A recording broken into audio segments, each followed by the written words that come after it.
Good morning, everyone. So, uh, good morning, Jeannie. Good morning. So, in the last session, what we had discussed was we had started up with Ind AS 37 that deals with provisions, contingent liabilities, and contingent assets. So, what we saw in the last session was more or less something that we are all familiar with, like what is the meaning of provision. It's basically a liability with an uncertain timing or an uncertain amount. So what is a liability also we saw? It is an obligation, a present obligation due to a past event, which will be settled through resources embodying economic benefits. So that is the definition of liability. So from liability, if you remove the certainty of amount or time, that results in it becoming a provision.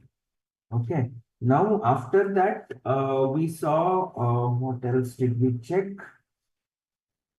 Second. We saw the meaning of provision. We saw the scope inclusions, what is included. We saw the scope exclusions.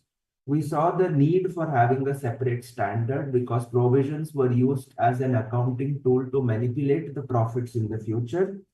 And we saw what is the meaning of a past event, a probable outflow, and when do we actually recognize a provision in our books. Okay, so we had ended our discussion at this particular point of time. Okay, and now we shall proceed further to look at what are contingent assets, contingent liabilities. In any case, we are all available. Okay, all right.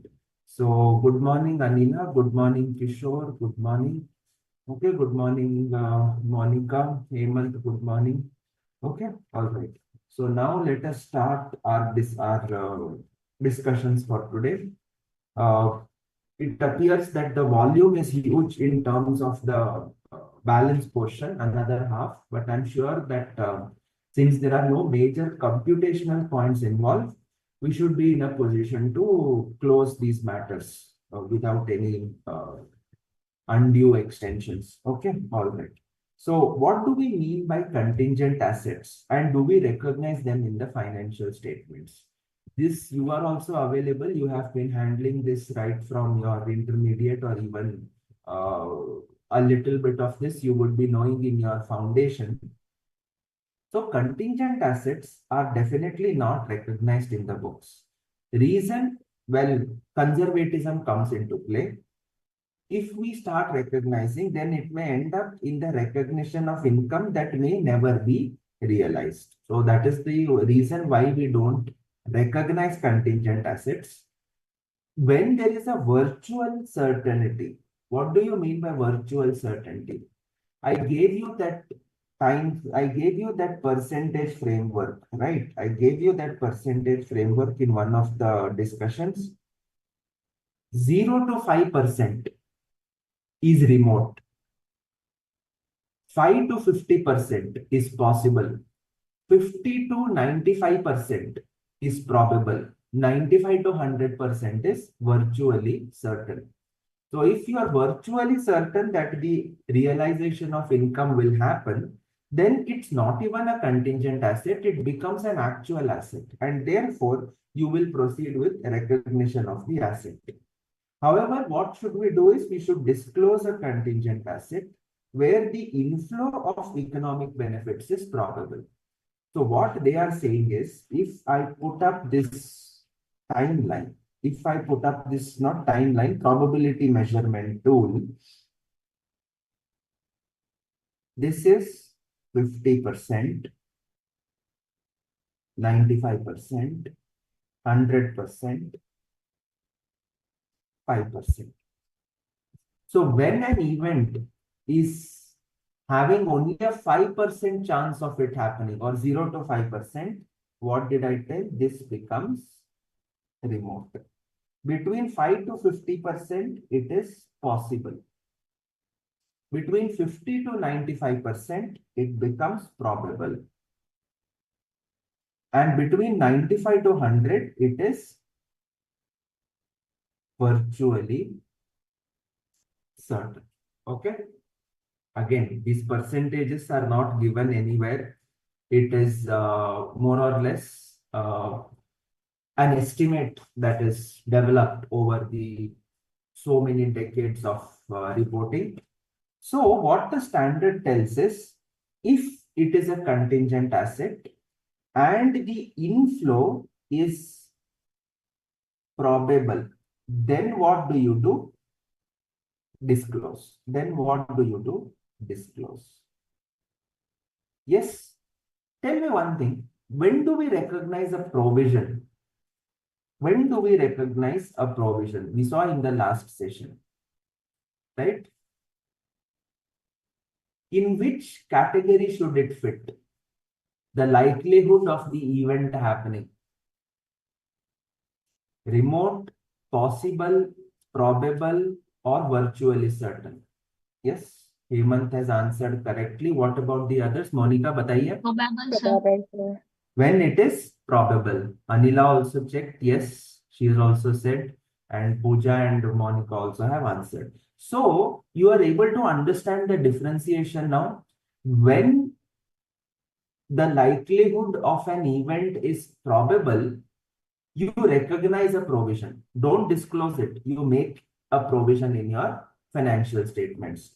But when the likelihood of an event is probable for a contingent asset, then you disclose it. You don't recognize the income. So I hope you are able to understand what I'm trying to hint. By this categorization, the standard has inbuilt the principle of conservatism in the recognition of contingent assets and provisions. Contingent asset inflow is probable, only then you disclose, but don't recognize. Provision, event is likely to happen, outflow is probable, you recognize the provision, a disclosure won't work in that case. A disclosure is not going to work in that case. Are we okay with this? Yes. Any doubt so far? I hope you are able to understand. Yes, because it is in these small things that, you know, the institute can generally test your understanding. Okay. Contingent assets are assessed continually, obviously, to ensure that developments are appropriately reflected in the financial statements. If it has become virtually certain that an inflow of economic benefits will arise, the asset and the related income are recognized in the financial statements of the period in which the change occurs, Okay, so that's about contingent assets. Okay. So now what I explained in this manner, just a summary is there. As a result of past events, there is a possible asset whose existence will be confirmed only by occurrence or non-occurrence of one or more uncertain future events, not wholly within the control of the entity.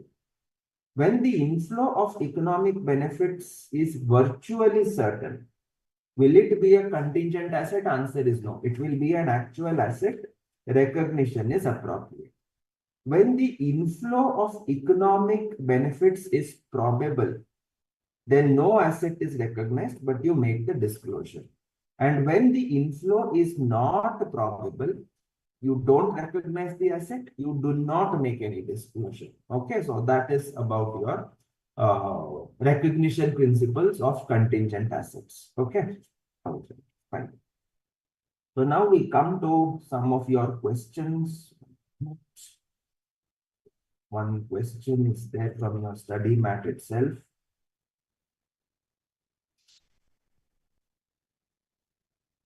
Okay.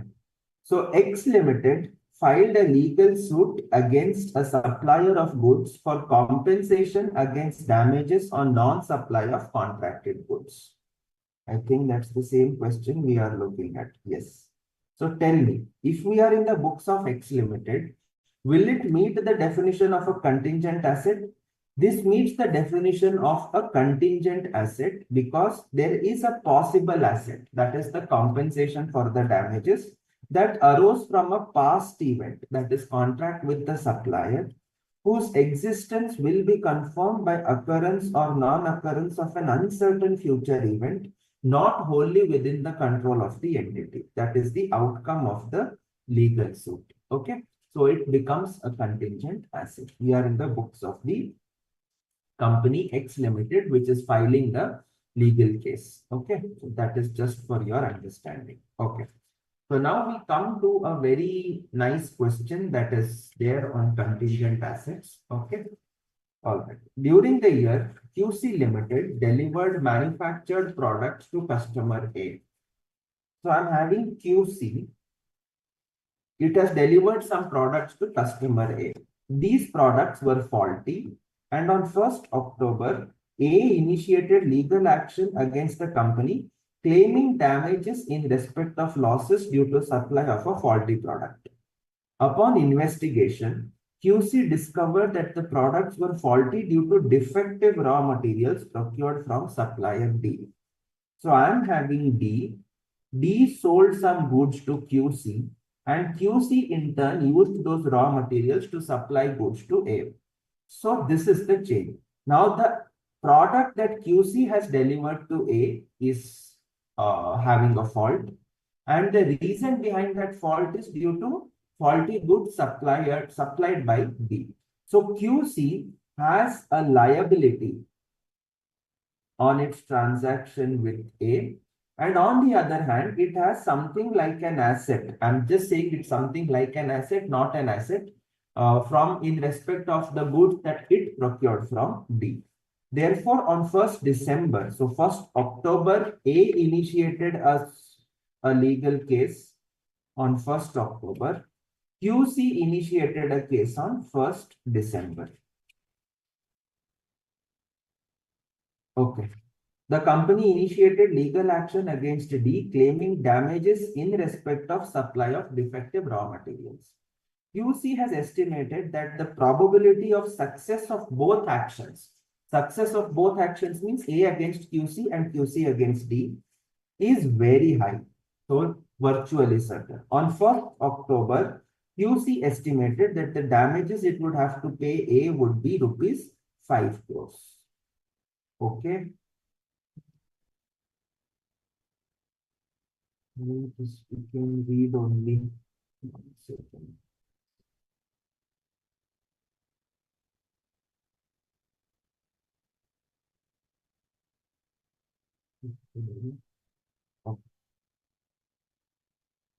On 1st October, QC has estimated that the damages it would have to pay A would be 5 crores on this date.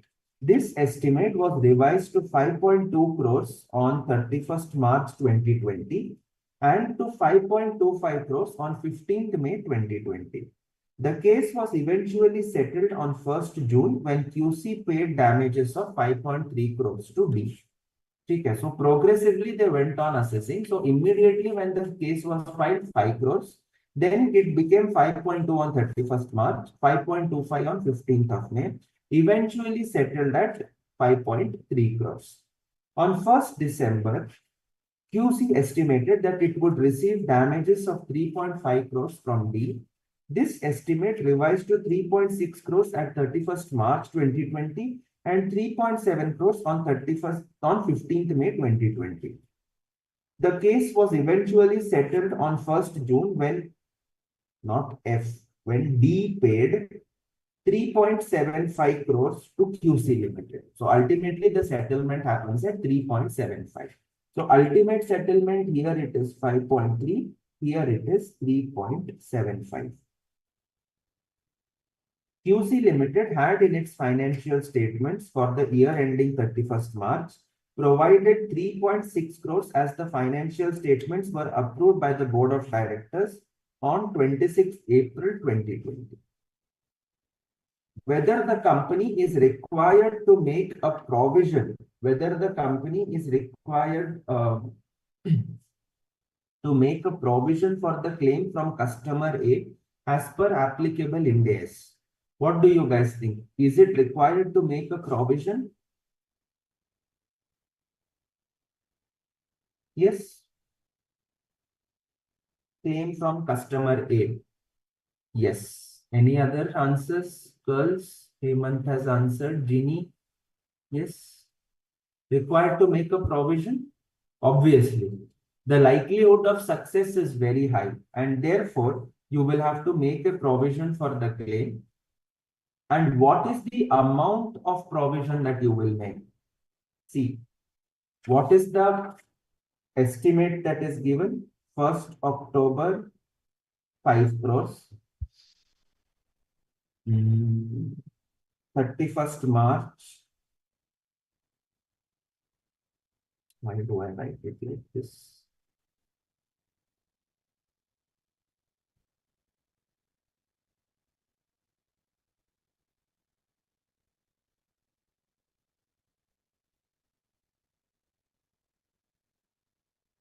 First October,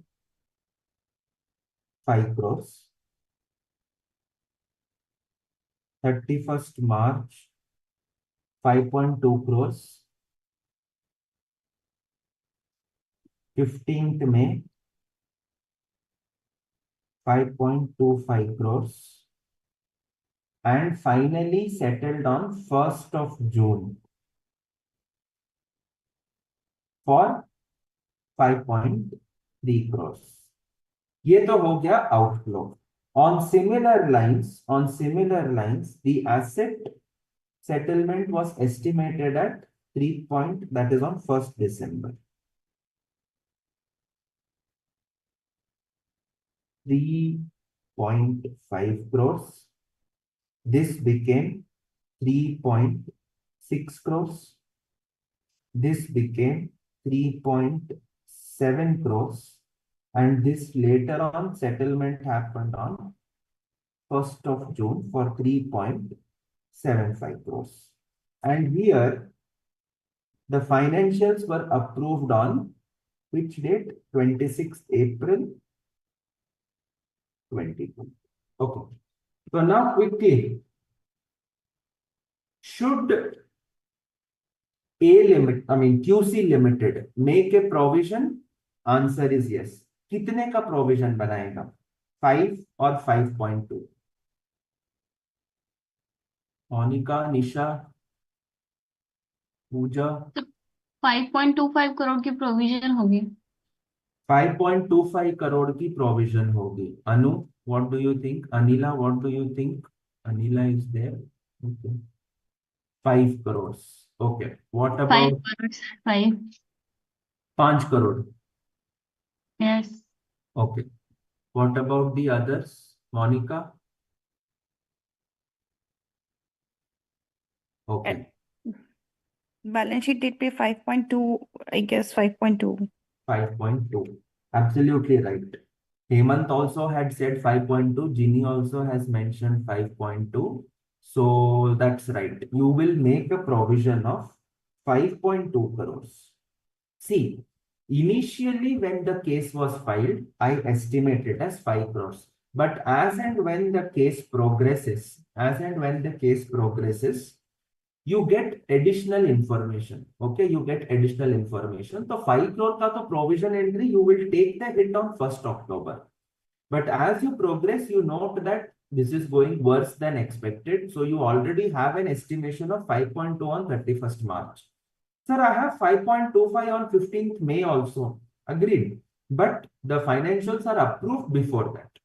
So therefore, 5.2 is the best estimate that I can do. And therefore, I will make a provision of 5.2 crores. Okay? Everybody understood that? Okay. All right. Now, what will be the entry? If the answer to A is yes, what is the entry? P&L account debit to provision for whatever is that case, okay? To provision, that will be 5.2 crores. That is what you will pass. So this is done, this is done. What will be the accounting treatment of the action against supplier B as per the applicable Ind AS? क्या करेंगे? Yes.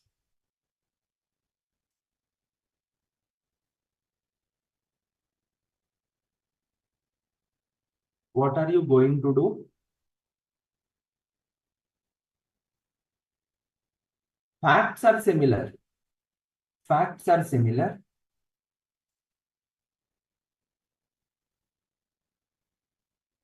Recognize a contingent asset or recognize an asset. Recognize contingent asset is a it's an oxymoron. Either you can disclose a contingent asset or you recognize an asset. Okay? तो क्या करेंगे आप? Hemant, what will you do? Girls, what will you do?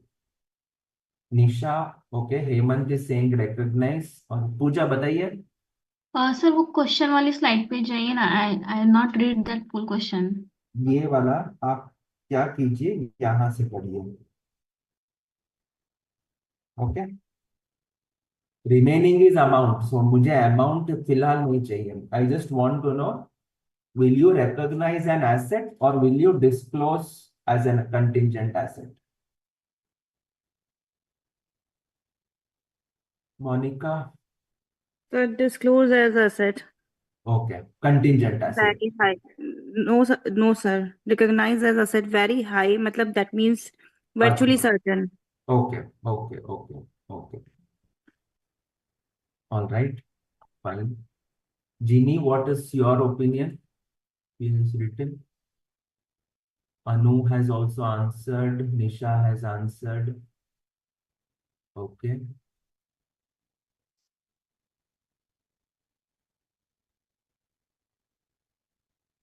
Usha.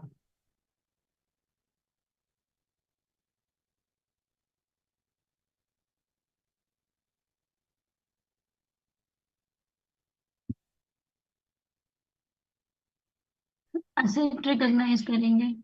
आप asset को recognize करोगे. Pooja has confirmed. Jeannie, what has she written?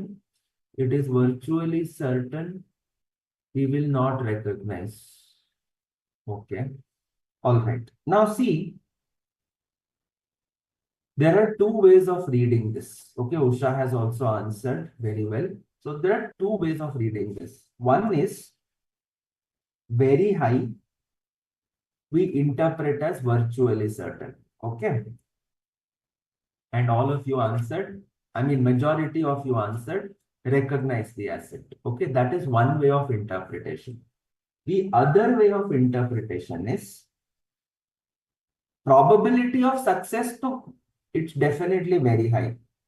But what the institute has interpreted is there is no evidence that makes the inflow virtually certain. Okay, there is no evidence that makes the inflow virtually certain. Okay, so probability of success being very high, probability of success very high is not the same as virtually certain. Okay. So in this case, what the institute says is there is no external evidence that is given to us in the question. We are unsure, and therefore, aap kya karoge? You will not recognize the asset because there is no virtual certainty. Okay. See, what does the standard require is when you fall in this bracket only, you should recognize the asset. Currently, when they are saying very high, it could mean something that is probable, maybe towards the far right end of the probability. But for it to become virtually certain, for the event to be virtually certain, see, virtually certain का मतलब क्या होता है? You are only left with probably a mere formality that has to be executed. Like, for example, if I have to say virtually certain, the decision has been given, but the detailed order is yet to follow. So that becomes something like virtually certain. Okay. Or another case of virtual certainty. Precedence ke case mein, there are certain precedents, and in exact precedents, you will be having, and in exact precedents, the court has already given its decision and therefore it ends up becoming virtually certain. Are we able to understand? Yes. So that is the argument that the institute has given. Okay. All right. I think I'm having query from Jeannie. Okay, so let us understand first what exactly do we mean when to recognize an asset. Okay. See, I'll just note it down for everybody's understanding. Okay. We start off with provision. That is your liability side of the balance sheet. If it is remote or provisions or contingent liability. If it is remote, the likelihood of event happening is remote, do nothing. Because अभी तक मुझे कुछ पता ही नहीं है. Okay. If the likelihood is possible, then if the likelihood is possible, not probable. Okay. Possible का मतलब क्या हो गया? Remote का मतलब क्या हो गया? 0 to 5%. Possible is what? Possible or is what? Possible is 5 to 50%. 5 to 50%. आप क्या करोगे? Disclose as a contingent asset.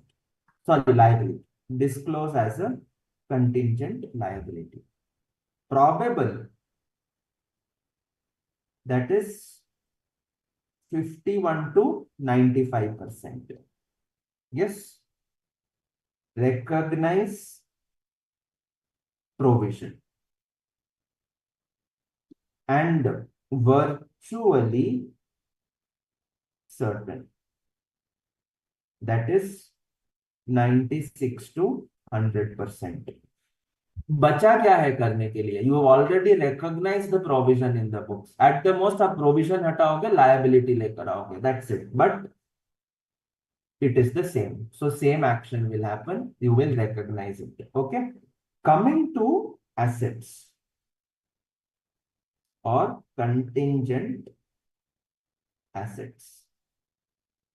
Okay, very critical to understand. Okay, because one student had certain confusion. I'm just repeating it again. Remote, do nothing. Matlab, neither will you disclose nor will you recognize. This is 0 to 5%. Possible. What are you going to do?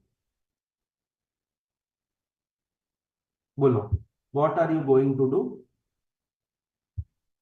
If the No use disclosure. of economic benefit is possible, what are you going to do? No disclosure. कुछ नहीं करोगे. Exactly. You will not do anything. Do nothing. Because what the standard has said, आप disclose तभी करोगे when inflow is probable. Okay. So when I move to a probable, that is 51 to 95%, here I will disclose Contingent asset. as a contingent asset. Absolutely right. And when it becomes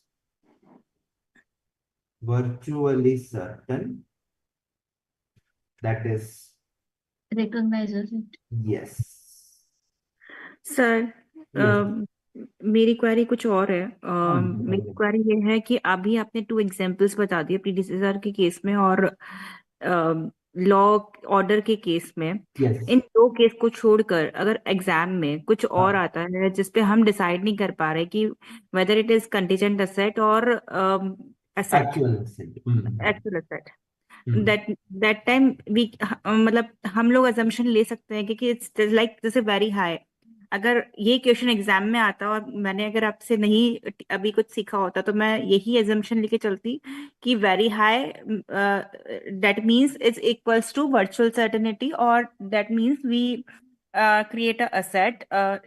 ये line में लिख के आती तो क्या मेरा answer गलत हो जाता या फिर रॉन्ग होता? That's why, my opinion, humble, आप प्लीज ऐसे क्वेश्चंस में both the answers, because even आपने तो सवाल पूछा, अनु also already pointed this out twice in her query कि sir I also have the same doubt कि दोनों आंसर्स तो रीजनेबल ही लग रहे हैं sir. When you say the probability is very high, then obviously in an exam scenario, जब आप exam में questions है आपको लिखने के लिए and you find that this is a relatively easy question, so you will be tempted to answer this. तो उस pressure में आप देखोगे very high, virtually certain, give the answer. So one thing what I take from any professional exam is opinion based questions में ना the answer is never a very certain answer, okay, because there are multiple options which are available. If I have to go by the face value of the question, when they say the probability of success is very high, our immediate assumption is ठीक है तो होगा virtually certain, because very high का probability is never used for something that is probable between 50 to 95%. Okay. Yes, sir. Very high का probability goes into a certainty bracket ultimately. So Yes, the sir. assumption that you treat it as virtually certain is perfectly fine. There is nothing wrong in that. But alternatively, always remember in opinion-based questions, wherever you are feeling that an alternate could exist, जैसे यहाँ पे there is an alternative which exists because they have not given any additional information to you. So when they have not given any additional information to you, always in your gut have this feeling that somewhere conservatism comes into play. Okay. So behind that feeling, always mention alternatively, since no further information is there in the question that highlights any external factors pointing out to virtual certainty of this particular case, we can continue to treat it as a contingent asset and do the disclosure. इससे क्या होगा? It gives two things. One is you know the facts, you know the standard. That is what you are communicating. Second is you are strong on conservatism. Third is you are possibly turning around the question to say that, look, your question has given what I call as data or language which can be interpreted in both the ways. तो आप उसको जब highlight करोगे, then the likelihood of getting full marks or maybe 1 mark deduction and balance marks goes very high. But when we give only a one-way answer, उस समय पे answer cut होना is very much possible. Okay? So just be very diplomatic in your answers. Okay? All right. Okay. So it means if the question is not a descriptive one and if it comes in MCQ, we are to choose the probable ones and disclosure of Now the see, that is a suspense है ना. See, अगर पूजा ने पूछा अगर वो MCQ में आ गया तो हम क्या करेंगे? MCQ में आ गया तो फिलहाल negative marking is not there, right? And this question will come for 1 mark. So बस फिलहाल you go based on this solution that the institute has given, that it is going to be booked as a contingent asset with a disclosure because no further information is available. But yes, I take your point. ऐसे कई सारे cases आएंगे जहां पे MCQs में they can test you. Okay. So at that point of time, be very firm in your conviction. That's the only thing I can take, because after you tick, what happens, I really don't know. Okay. But my point is your understanding should take care of your, what you can say, of your accuracy in the examination. That's what I can submit at this point of time. Okay. Now coming to Genie, did you understand the Yes. recognition criteria what I have given? Yes, sir. Actually, I got confused over there where you said it is virtually certain, and I have given answer virtually certain, and we will not recognize it. वही देखा मैंने, so I was also a little confused. But anyways, तो अभी आपको समझ में आ गया. Yes, sir. Yes, sir. Now clear. Thank you, sir. No problem. Okay. So that's about it. Let's hope that we get such questions in descriptive patterns only to avoid any interpretation issues. Okay.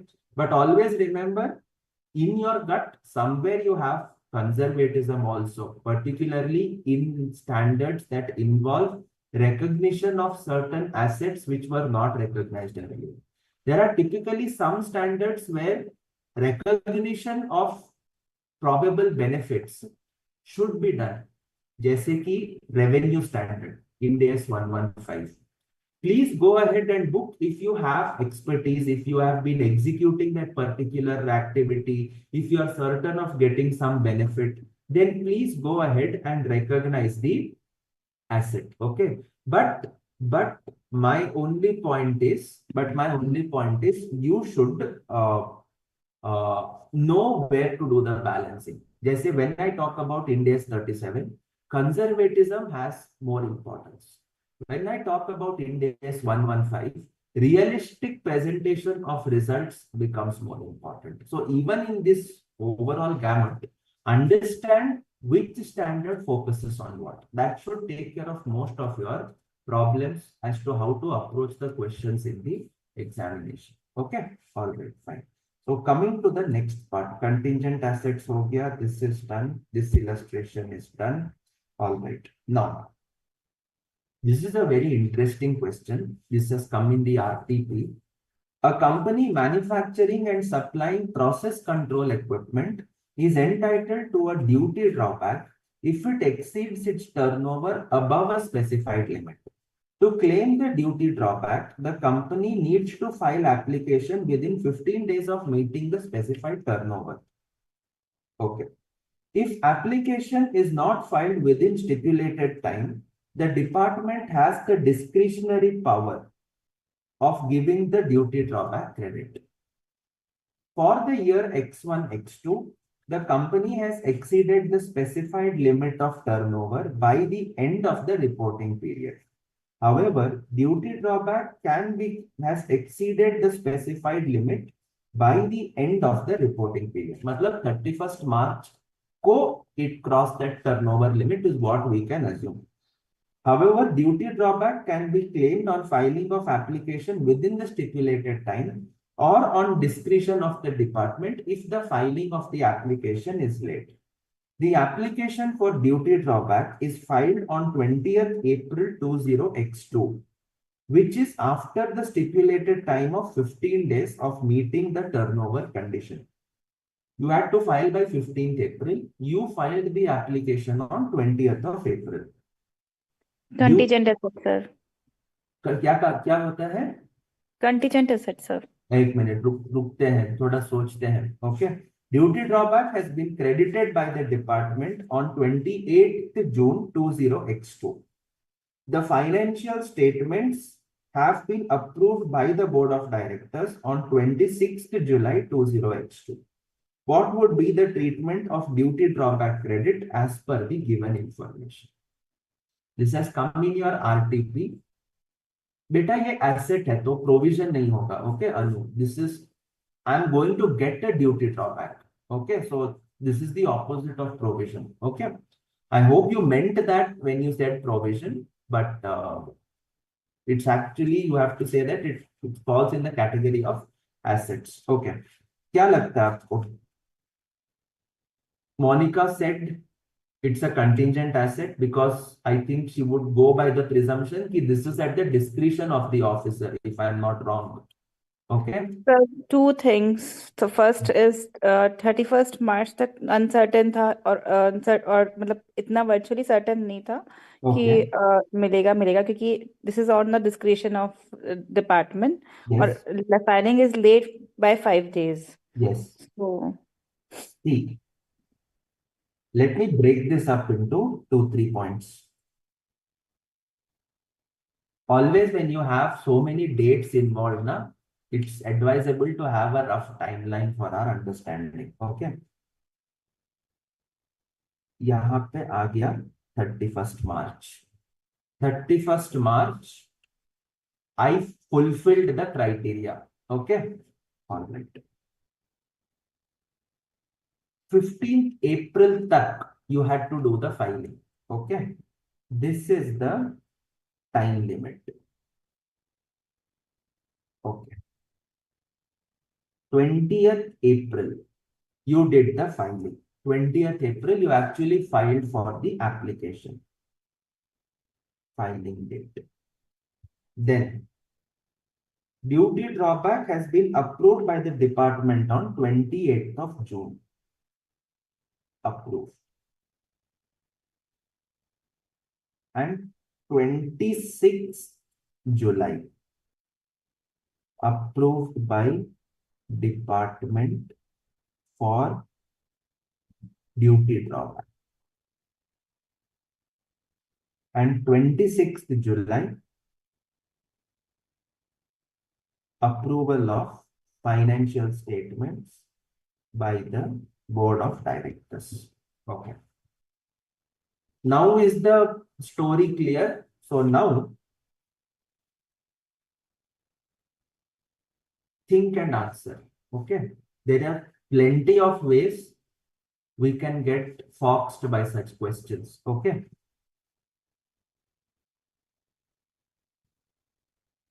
So one assumption is कि 31st March में हम virtually certain है कि हम 15 days में ये filing कर ही लेंगे. So then we'll recognize the assets. Okay, go ahead. Yes, then you will recognize the asset. Okay. Next, what are other viewpoints? So let me put in my questions. Okay. Try to think on these lines. 31st March, you breached the turnover limit. So you become entitled to a drawback, provided you would file it within 15 days. Within 15 days, you did not file. Within 15 days, hota, is it virtually certain? Okay. So think on these lines. Let me just put in the questions to you. Key points in that question. First one, turnover exceeds limits to qualify for drawback. So ये one of the basic conditions. First one. Second, if application was made by 15th April, within 15 days, would it be an asset or contingent asset? क्या होता? Okay, third.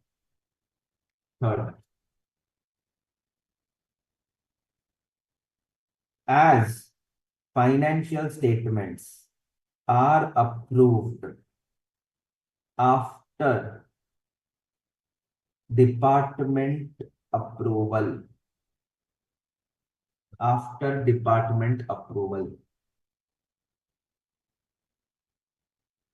adjusting event or non-adjusting event.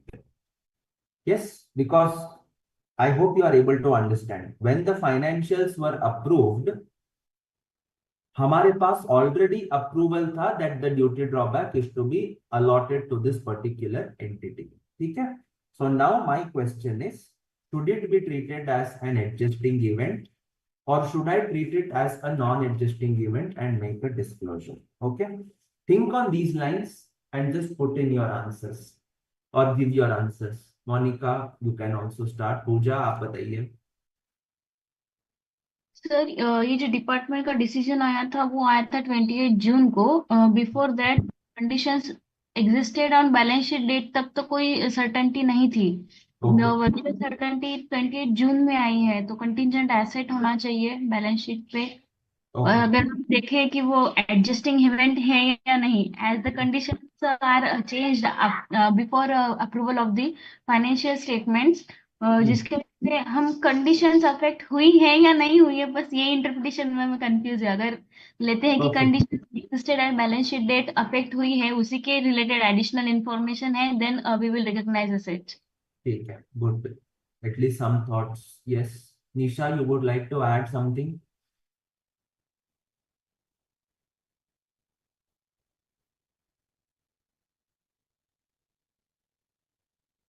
Monica, Same answer. same things. Okay. Usha, Jeannie, Hemant. Hemant is quiet for this question. अनु तीनों answer दिया है. Okay. Okay. Nisha also has given an answer already. Okay. All right. Niranjan, what do you think?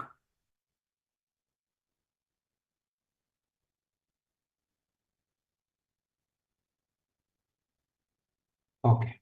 Fine.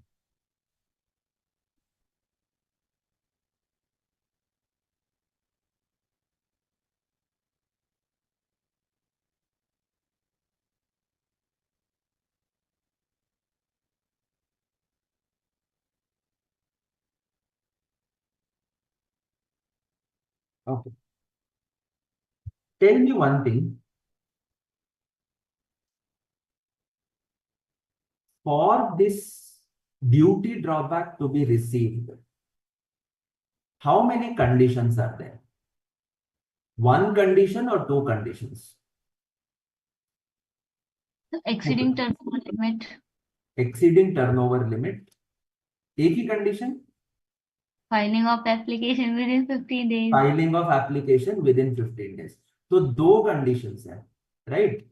Fulfilling the turnover criteria entitles you to those conditions. So Hemant and I think Anu also answered yes. All right, there are two conditions. Absolutely right.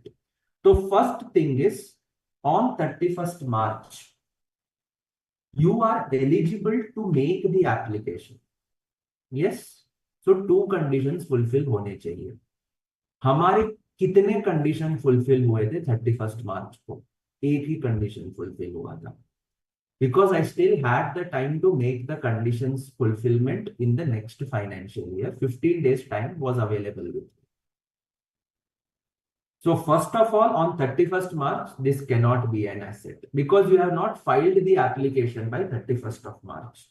To make it an asset, it is necessary for you to file. So obviously, answer is now that it is not an asset by 31st March. The asset recognition which should happen in the next financial year, that is 20X2, X3. Are we okay with this? Yes. Yes, sir.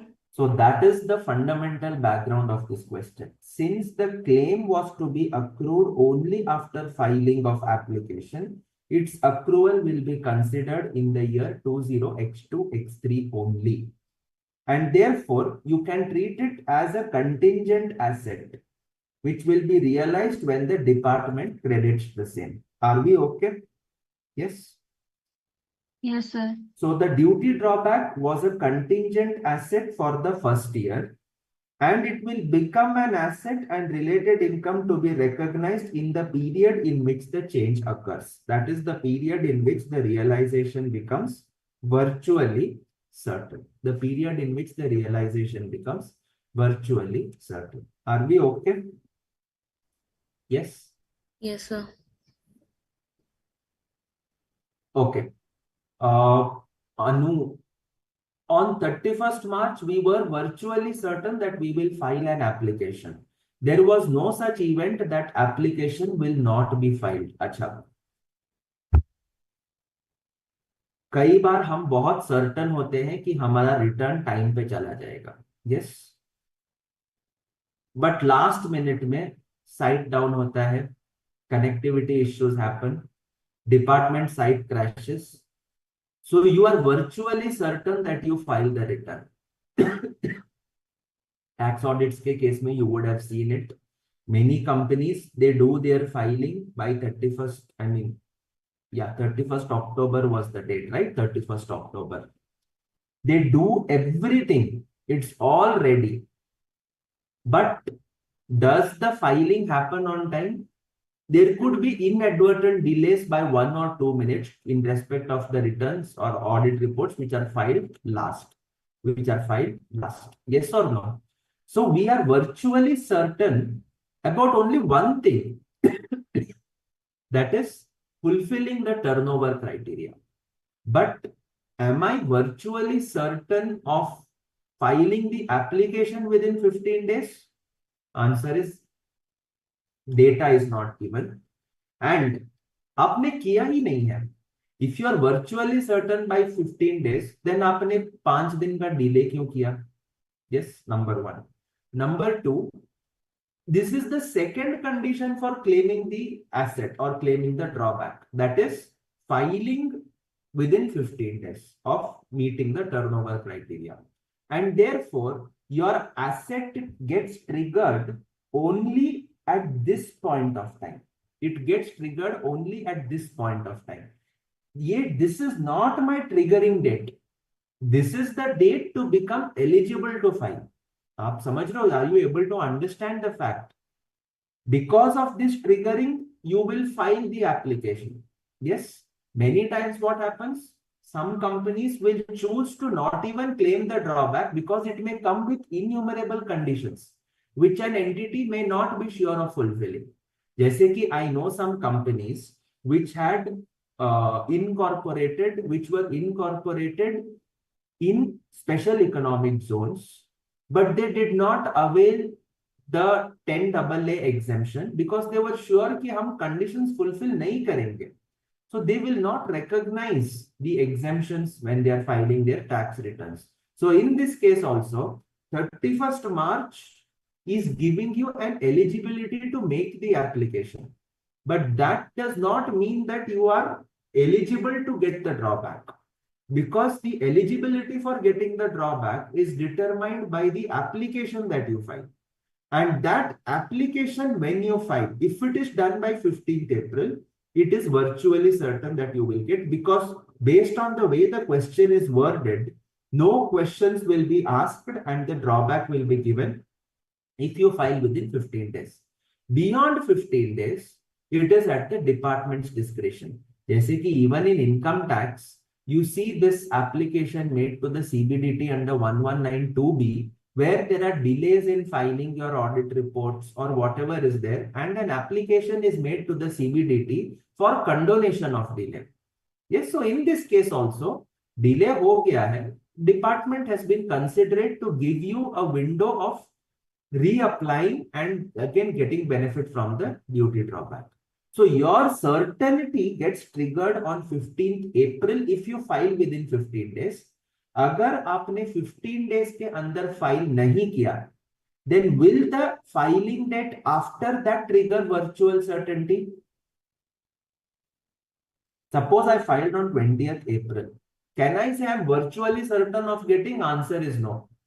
You lose the virtual certainty at that point of time, because now it is at the mercy of that department officer who will pass your claim. So only at this point of time, the virtual certainty gets triggered. Are we able to understand? Yes? Sure? Okay. All good. Fine. Okay. Hope others also followed. Okay. All right. So that takes care of this question. Very good to have such discussions, because it opens up our perspective. Okay. All right. So this is the same thing what I have explained to you. Okay. This is the same thing what I have explained, which is given in a summary form. So this 95% recognize, 50 to 95% also recognize. Okay. But here it is disclose about the contingent asset. So that this particular point or this particular bracket, ये जो है, this is conservatism. Okay. This particular bracket is conservatism. Remaining all assets, and this also is conservatism for disclosures. Conservatism for recognition. Are we able to understand? Yes. Sure. Yes. पूजा बताइए. Sir अगर same question में हमने जो application है वो 15 days के with in file कर दिया था, Yes. लेकिन if it is a case where department after assessing those application and then they are going to decide whether the award will be given और not, and the decision has not been given by the department within reasonably certain period of time, because कुछ problems आए थे department के and पे, जिस वजह से उन्होंने टाइमली हमको रिप्लाई नहीं किया कि हमें अवार्ड मिला है या नहीं है. Okay. In that date also my financial statements have not been approved, but जब मेरा डिसीजन मुझे डिपार्टमेंट से आया उसके बाद में बुक्स अगर अप्रूव हुई है, तो क्या मैं उसमें भी बुक्स में तब भी मैं वर्चुअल सर्टेनिटी है ये दिखाऊंगी, because the condition have been fulfilled for filing within 15 days. Virtual certainty in this case होगा ही नहीं. Even okay. Now you put a condition saying that 15 days के अंदर भी if the application is made, it will be subject to scrutiny by the department, and only after the department's approval the claim will be awarded. ठीक है? This is the point that you have raised. My point is, I am going one step further and saying, even if 15th April को आपने file किया without a department scrutiny, the drawback gets automatically credited. Okay.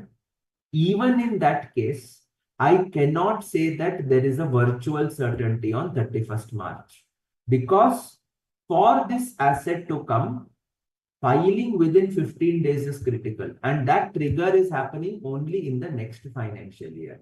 अच्छा, next financial year में by 15th April, if you file without a department approval needed, the virtual certainty gets triggered on 15th April. So next financial year. But suppose, as you mentioned, the application was filed by 15th April, subjected to a scrutiny by the department, after which department only will award the claim. Then at such point of time, am I virtually certain of getting it on 15th April? Answer is no. Then the whole criteria changes. You are not virtually certain by 15th April. You will have to wait for the approval of the application. Acha, is there an undue delay or unreasonable delay in approval? Answer is yes, as per your case. In spite of that, I cannot say that I have met the conditions, because this is at the mercy of the department, which is not at all in your control as a taxpayer. Yes, which is not at all in your control as a taxpayer. And therefore, it continues to not meet what we call that virtual certainty criteria. It continues to not meet the virtual certainty criteria. Maybe you can take it as probable if you have adequate cases to support your stand. Okay, maybe in the past you have filed, and in all cases department has approved your application for drawback. So then you can say, acha, probable hai, so I can disclose it as a contingent asset. But if it is the first time, then my submission would be, is it even possible that you will get this? Answer is, I don't know. It could move both the ways, because the department is yet to evaluate, and therefore you may not even be eligible to disclose it as a contingent asset in that case. समझ में आ गया? Yes, sir. All right, fine. So that takes care of contingent assets. Okay, so provisions हो गया. We finished contingent liabilities and we finished contingent assets. Okay, so coming to measurement. Now, all these things are discussed. The important point is we should be able to recognize it in the financials. That means I should be able to assign a monetary value to it. I should be able to assign some monetary value to it. So what are my measurement principles? There are 5. Best estimate, risk and uncertainty, present value, future events, and expected disposal of assets. More or less all these things you are aware of it. Okay. It is mere theory that is there, nothing else. Okay. So what is the amount of provision? The provision should be the best estimate of the expenditure required to settle the present obligation at the end of the reporting period.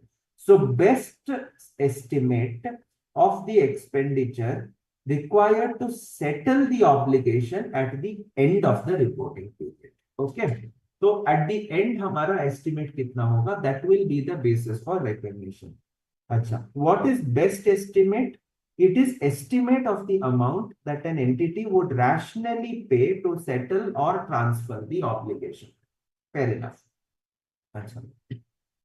How do I determine this estimate? It is based on management judgment or past experiences or experts report or any evidence after the reporting period. Standard audit procedures, what you follow. Okay. All right. Now, uncertainties are dealt as per the circumstances. What are the circumstances?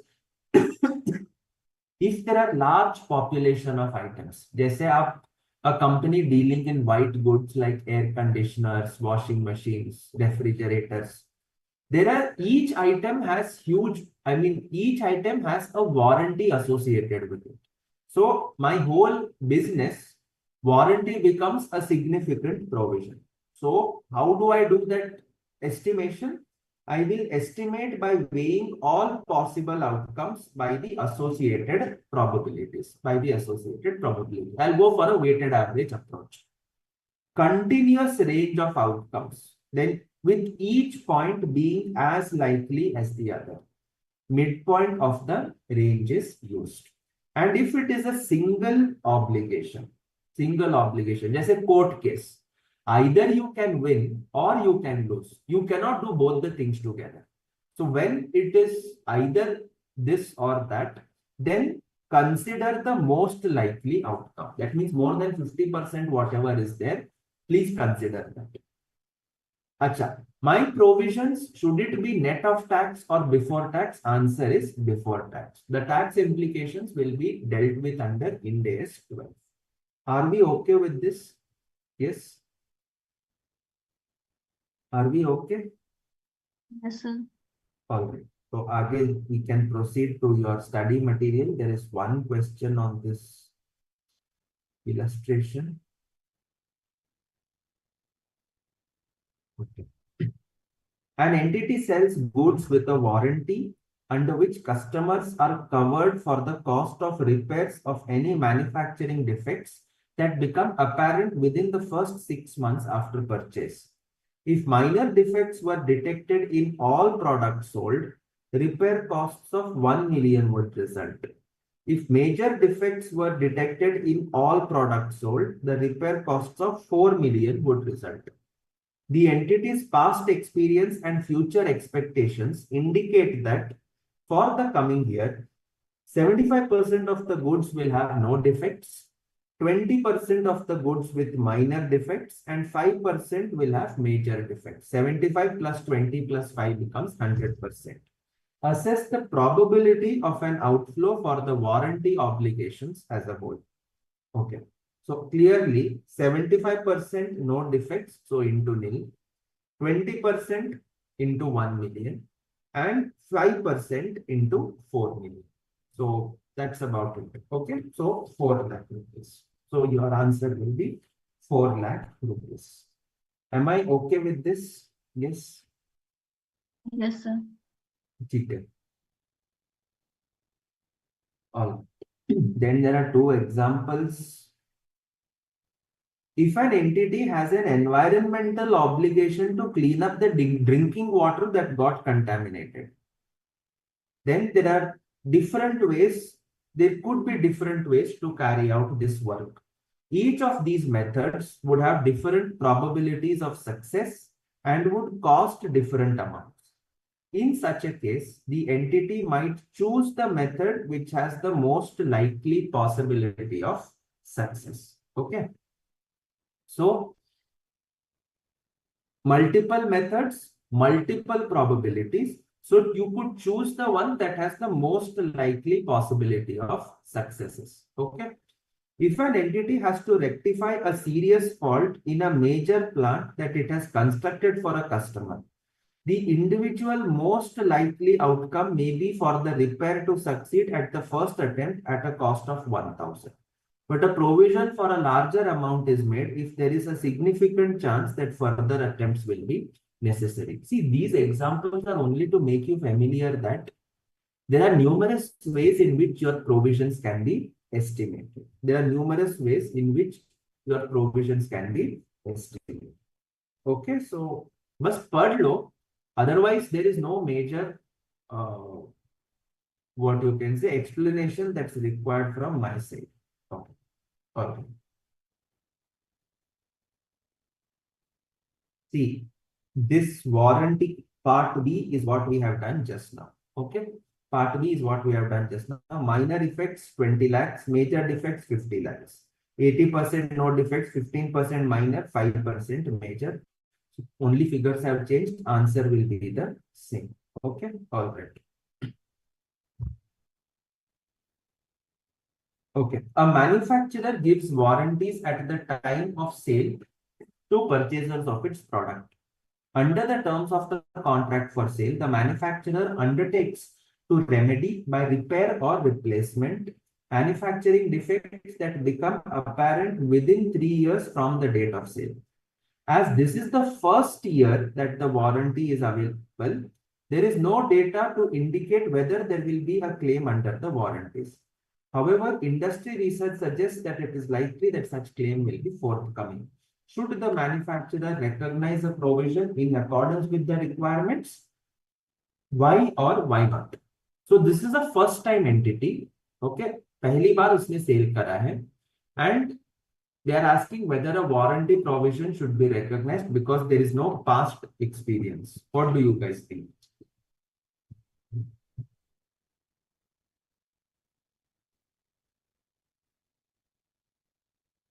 Okay.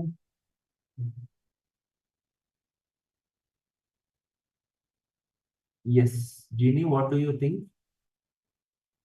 Pooja, Hemant,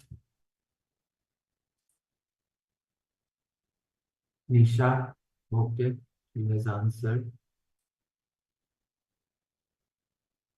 You will have to make a provision. You cannot say that मेरे पास कोई provision. I mean, I don't have any past experience, so I will not make a provision. That argument does not hold true. You will have to make a provision because this is your, what do you say? This is your industry outlook, which states that provision has to be made. Which states that provision has to be made. Am I okay with this? Yes. So that takes care of this RTP question. All right, fine.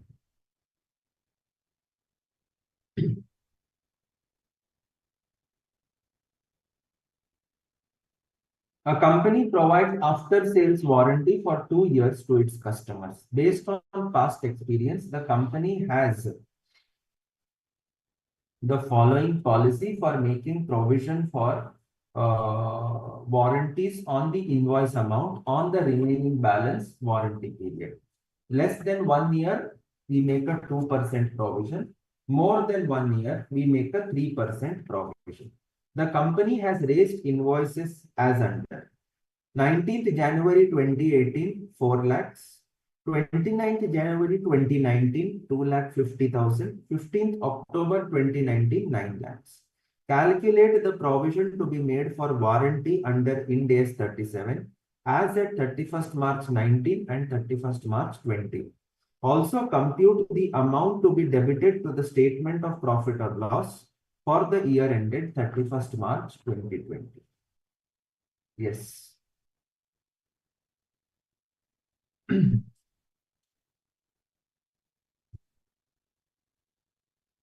कैसे करोगे?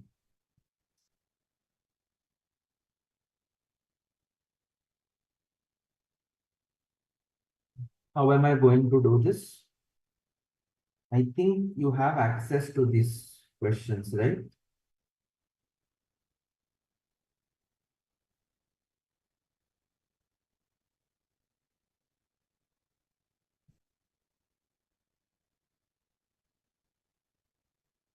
Okay. So we are computing provision for the year ended 31st March 2020. Okay. So what is the basis for provision less than 1 year, 2%, more than 1 year, 3%. Okay, all good. And the warranty tenure is 2 years. The warranty tenure is 2 years. Okay. So I am at the year ending 31st March 2020. So invoice date 19th January 2018. Last date of warranty is 18th January 2020. So provision as at 31st March 19 is 4 lakhs into 2%, 8,000, because it is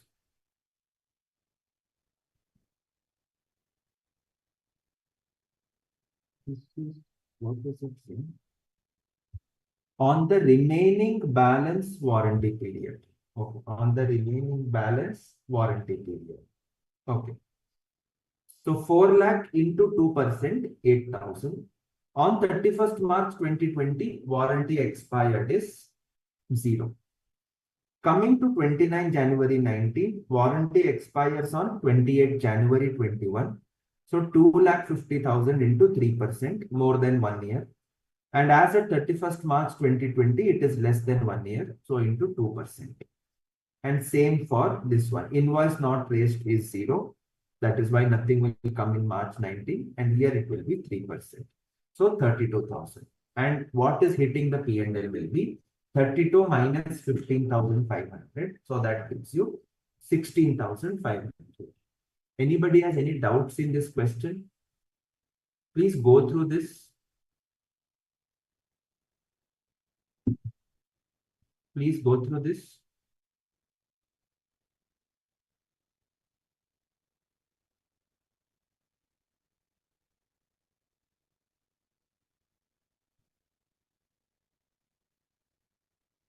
Perfect.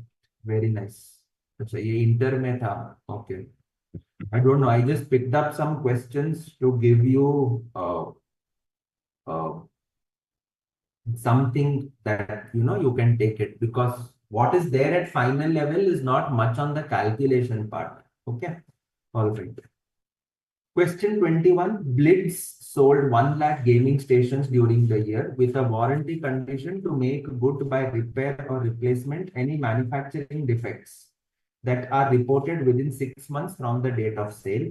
Past experience showed that there were no replacements carried out, but minor or major repairs were necessitated to the extent of 10% or 5% respectively of the units sold.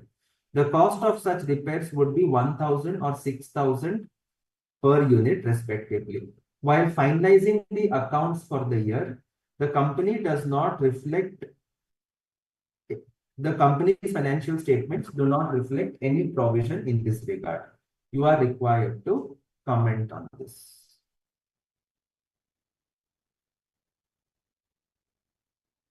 Yes. 1 lakh gaming stations were sold. So 6,000 into 5% of 1 lakh. This is the major repairs, plus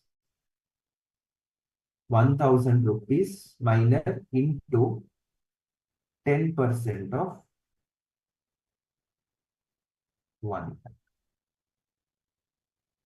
That's right. That's right. 6,000 into 5% of 1 lakh. So you should make the provision. Okay. Hemant, Jeannie, I hope you are able to understand the calculations. Pooja, Usha. Yes, sir. All right. Okay. So I'm not going into details in calculating the provisions and all. Okay. So what about, so I told you there are 5 pointers. So abhi to we did the first pointer, best estimate. Now coming to the next pointer, risks and uncertainties. We will have to consider all the risks. That is variability of outcome. Oh, you have an office right now, today on Saturday also. Okay, okay, please proceed. All right. Okay. All right. And uncertainties to arrive at the best estimate of a provision. Make a risk adjustment for amounts due in excess of expected present value of outflows due to uncertainty. Exercise caution in risk adjustment. Do not overstate incomes or assets or understate expenses or liabilities. Making risk adjustment does not mean making excessive provisions or overstating liabilities. This is something that we need to highlight. Okay. Typically, what happens is whenever we have to make a provision, we become overly conservative. Standard says that's not required. Be realistic in your presumptions. Okay. Disclose uncertainties around the best estimate of expenditure. So how do I adjust the risk? I will add to the expected present value of future cash outflows, or I will adjust the estimate of future outflows, or I will adjust the discount rates, In तीन में से we can do anything that is permissible. Okay. All right, fine. Present value, effect of time value of money becomes material. Provision to be made at present value of expenditures. Expected present value of outflows is PV of each outcome weighted by the associated probabilities. Use pre-tax discount rates that reflects current market assessments of time value of money and the risks specific to the liability. Discount rate should not reflect risks for which future cash flows have been adjusted. Okay. So you cannot have double treatment. आप cash flow भी adjust करोगे, discount भी बढ़ाओगे, then you are giving a double impact. You should give in either of the two. Okay. So what I will do is I will leave this illustration to you for homework. Okay. It's an obligation to dismantle the plant after 35 years. Total cost of dismantling is 50 lakhs, present value 30 lakhs. Considers the risk factor of 5%. So how should X Solar Limited account for this obligation? Okay. So 30 lakhs present value, risk adjustment factor 5%. So 1 lakh 50. So total provision will be 31 lakh 50,000. 31 lakh 50,000. Okay. All right. Next. Future events affect the amount required to settle an obligation reflected in the provision amount. Example, changes in technology may reduce cost of cleaning up a site, sufficient objective evidence to be used, and reasonable expectations to be made. Okay. So effect of new legislations can be considered only when evidence of virtual certainty is available, which is typically rare. Okay. All right. So this illustration, I leave it for homework. That is this one. Okay. All right. Next. Expected disposal of assets. Do not recognize gains on expected disposal of assets, even if disposal is closely linked to the event giving rise to a provision. Recognize gain on expected disposal at the time specified by the applicable standards. Okay. So that takes care of the measurement principles, whatever are there. Okay. Any doubts so far, anyone? Any doubts?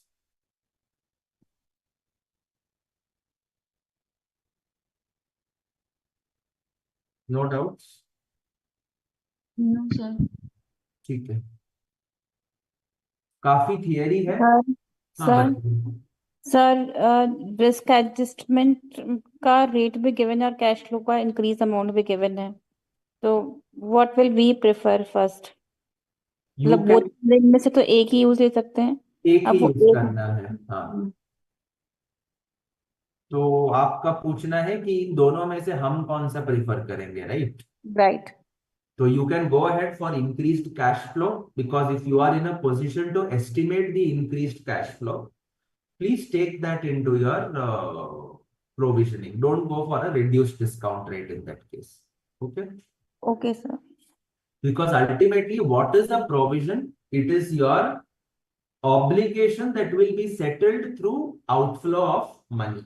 So when I'm able to estimate my outflow of money reliably, तो हम वही prefer करेंगे. ठीक है? Okay sir. Yes. अच्छा. Reimbursement. So sometimes what happens? Expenditure required to settle a provision is expected to be reimbursed by another party. जैसे हमने वो क्वेश्चन देखा, QC Limited, it got a suit from its customer and in return it has filed a case which it is expecting from its supplier. So recognize only if virtually certain that the reimbursement will be received if the obligation is settled. And should I recognize it on a net basis? Answer is no. Recognize provision for full amount. Just 1 minute. Just 1 minute.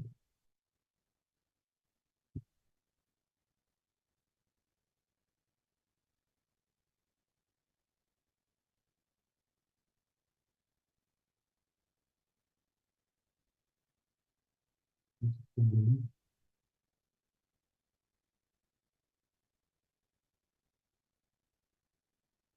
Okay. थोड़ा सा charging चला गया, but that's okay. All right. So when do I recognize?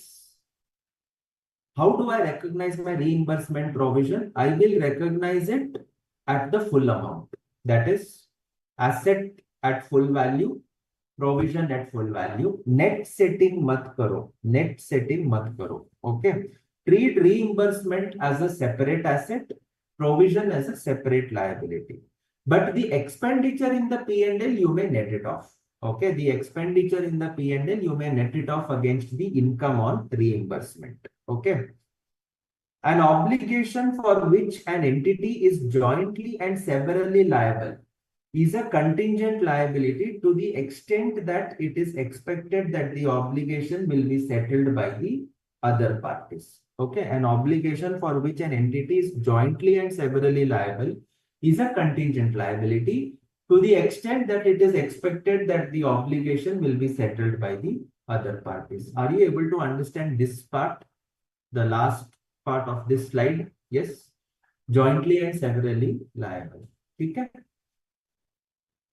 All right. Jointly and severally liable means, let us suppose that we have 3 entities who have come forward to what you can say, to, let us suppose, how do I tell? Okay. Let us put it like this.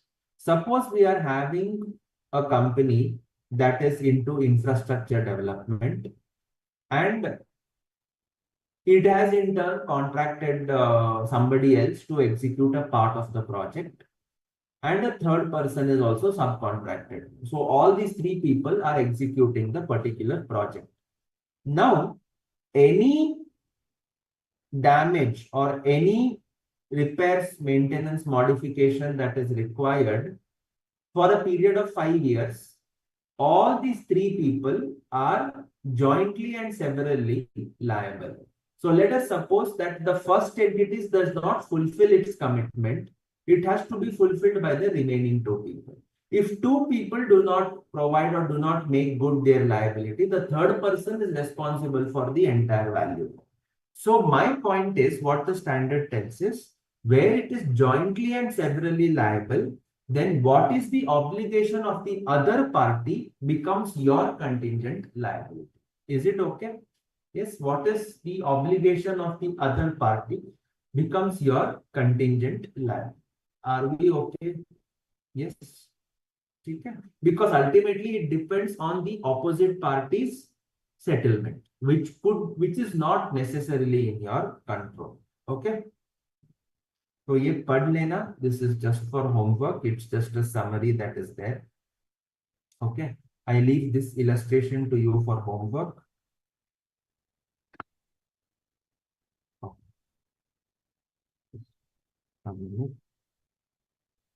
Okay. We leave this for homework.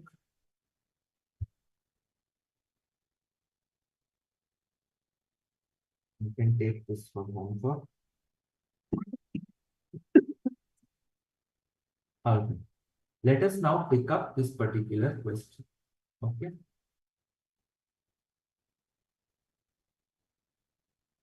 Akshara Limited is a public sector company providing consultancy services to clients.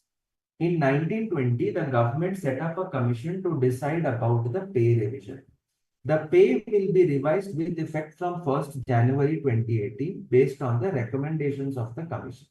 The company makes a provision of 1,250 lakhs for pay revision in the financial year 1920 on an estimated basis, as the final report of the commission is not yet received. As per the clients having a cost plus billing model, the billing is done on actual payment made to the employees and allocated to jobs based on the hours booked by these employees on each job. In the notes to account, the company discloses the following. Salaries and benefits include provision of 1,250 lakhs in respect of pay revision. The amount chargeable from reimbursable jobs will be billed as per the contract when the actual payment is made. The accountant feels that the company should also recognize or book the income of 1,250 lakhs in the P&L, failing which it would amount to a violation of matching concept and understatement of profits. Comment on the opinion of the accountant with reference to Ind AS 37. Yes. So read the question and let me know what are your thoughts about it.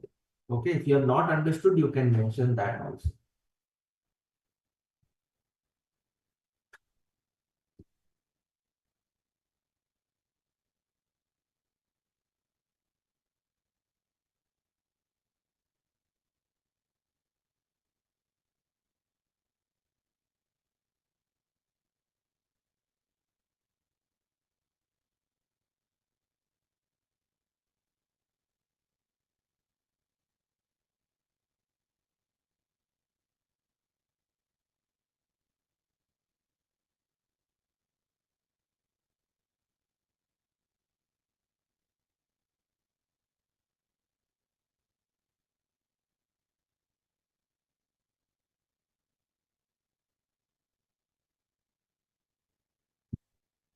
Just give me a minute.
Okay.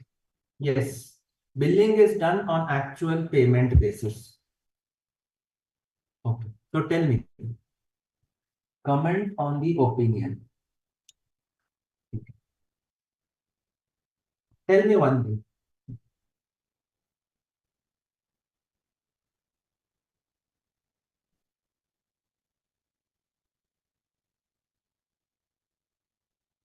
Should I recognize the asset?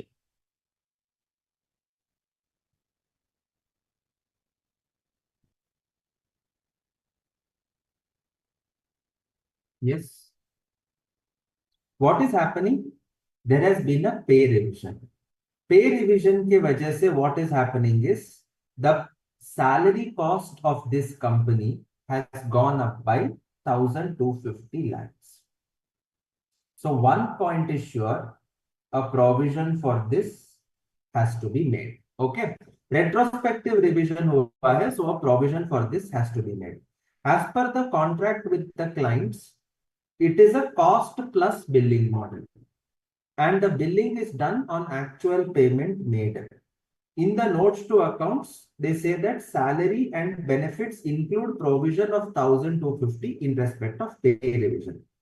Amount chargeable from reimbursable jobs will be billed as per the contract when the actual payment is made. So now tell me, is this provision right, or should they recognize and book the income of 1,250 lakhs in the statement of P&L as per the terms of the contract? What should you do? I should recognize the reimbursement asset, because ideally, वो क्या रहा यहाँ पे? I pay my salary to my people. They are working on the job. So I collect the same amount with a certain markup. Now, retrospectively, the salary has been modified. And if there is a retrospective modification of salary, then obviously I will have to pass on that burden to my clients, because they will be the ones who will be giving the reimbursement of that. So you can recognize the amount as a reimbursement, and the net charge in your P&L is zero. The net charge in your P&L will be zero. Are you able to understand? Yes. Yes.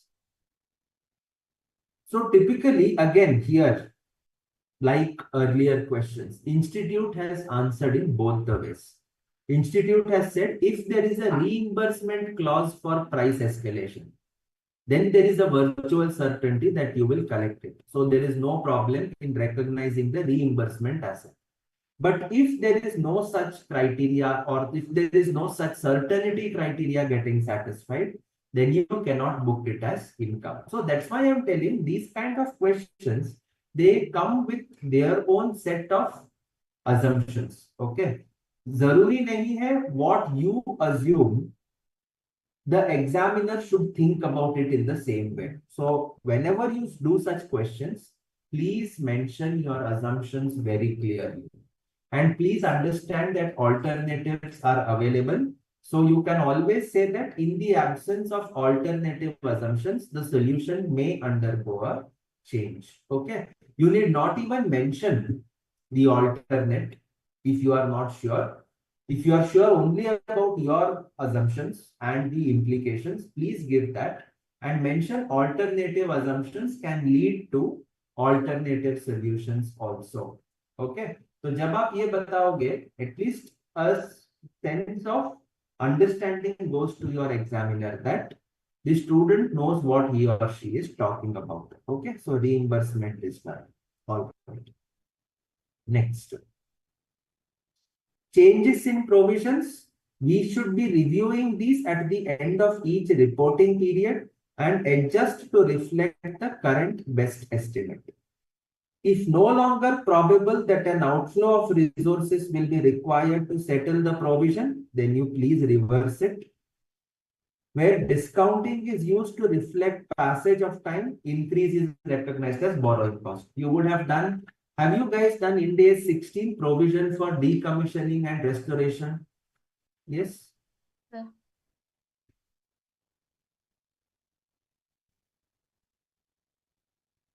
Have you done that? Yes, sir. हाँ, तो उसमें जो provision होता है, you unwind the discount. So that unwinding gets recognized as finance cost. Okay. Use of provisions only for expenditures for which the provision was originally recognized. Setting expenditures against a provision that was recognized for another purpose would conceal the impact of two different events. So that is something that you will have to understand. Okay. So one provision, do not use it for another expenditure. Okay. Fine.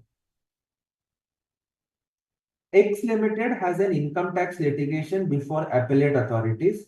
Legal advisor's opinion is that X will lose the case and estimate that liability of 1 crore may arise in 2 years. The liability is recognized on a discounted basis. Discount rate is 10% and it is assumed that the same does not change over 2 years. How do we recognize the borrowing cost is what they have asked. Okay. Okay. So initially I discounted for 2 years, so 0.826, 82,60,000. And then I'll go on unwinding the discount. Okay, for 1 year it is 90,90. So the difference between these present values is recognized as a finance cost in year 1. At the end of year 2, liability would be 1 crore. So the difference of 9,10,000 will go in year 2 as finance cost. Okay, so it's pretty much standard. Okay, so that is done. So the key summary of what we have discussed till now. Is there a present obligation? If the answer to that is no, is there a possible obligation? If that also is no, then aap kuch mat karo. You neither disclose nor recognize. Is there a present obligation? Answer is yes. Is there a possible outflow? Answer is yes. Is there a reliable estimate? Answer is yes. Then you recognize the provision. If there is a present obligation, but no probable probable outflow is not there, then you ask the question, is the outflow remote? If yes, do nothing. If outflow is remote, disclose as a contingent liability. Possible obligation is there with a remote outflow, disclose a contingent liability. Okay, so this is a decision tree that is there, which you can use it for the purpose of ascertaining whether you have to make a provision or not. Okay, so at this stage, we can take a small break because I'm almost nearing the end 70. I have about 90 slides, right? Yeah, so we started up at around 40, so 70, 30 slides are done. So just a couple of more slides and then we are done with our accounting. Are we clear with this? Up till now, you people have any doubts, any queries? Monica, Nisha, Jeannie, Pooja. No, sir, sir. जो recent question आपने लिया था उसका answer analysis तो मुझे समझा, लेकिन actually question की वर्डिंग समझने में बहुत दिक्कत हो रही थी। कौन सी वाली बेटा? सर, अभी जो वो सर्विस वाला लिया था, कंसल्टेंसी सर्विसेज का क्वेश्चन। अच्छा, okay, this one. Okay, fine. ठीक है. So what they are saying is, I will break up the question into simple parts. Okay. There is this company, Akshara Limited. Please feel free to interrupt me also. Okay. Akshara Limited is a public sector company. Okay. Public sector company के वजह से there is a pay revision. The pay revision has increased the liability by 1,250 lakhs. Now, Akshara Limited का business model, how it is? How is the business model? Cost plus. Okay? Cost plus. That means whatever cost it incurs, it adds a margin and then collects from customers. Cost plus from customers. So now, what is the accounting policy of Akshara? What is the accounting policy state is that the accounting policy states that salaries and benefits include provision of 1,250 lakhs.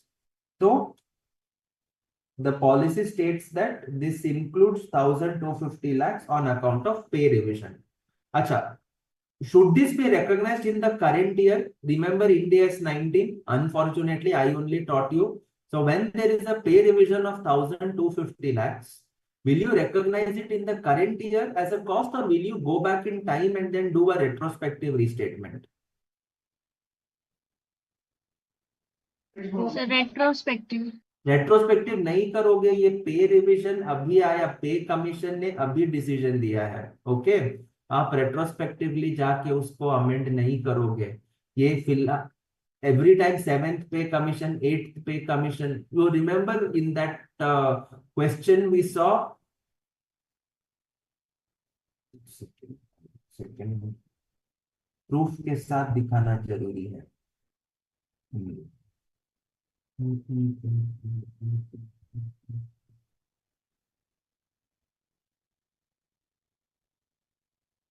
Retrospective wage revision pursuant to seventh pay commission resulting in increase in pension liability by 240 crores. Such is being provided over 6 installments. What we said, should charge the entire expenses to the P&L. It will not be a retrospective, neither can I amortize it in the future. Yes. तो similar case में यहाँ पर भी 1250 has come in as a pay commission revision. So 1250 lakhs. I came to know only now. So now I will make the provision for the entire expense. So that is what is mentioned in the first part. The amount chargeable from reimbursable jobs will be billed as per the contract when the actual payment is made. This part says that, acha, so I have Akshara. On one side, I have employees. On one side, I have customers. So what Akshara is telling is, this 1250 lakhs, I will accrue immediately. Why? Because I have the pay commission notification that has increased the salary. But on the other hand, what it is telling is, this collection will be done on cash basis when payment is made. Are you able to follow? So now the question is, business model is cost plus. So जो भी cost होगा, that will be passed on to the customers. Okay, with a small margin. So now the question that arises is this accounting policy correct? ये तो सही है, recognize it immediately. But my question is this cash basis of accounting correct? And their accountant also has said it's not right. We should match the cost with the revenue, and therefore we should recognize the accrual for the revenue immediately. So that is what the question is all about. समझ में आ गया? Yes, sir. Now it is clear. Yes. So now comment on the opinion of the accountant. So they have answered both the ways. So you also answer both the ways. Okay. So it's difficult. When do I do both? When do I do one? So always mention alternative assumptions can lead to alternative solutions. Okay. That is a safety trick for us. Okay. All right. Perfect. So now let us take a break. It's 8:45. Yes. So we take a break right now, and then after the break, we shall, close this particular topic. Okay. Hardly anything is left. Okay. All right. Break for 10 minutes. Yes, yes, yes, yes.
application of recognition and measurement principles.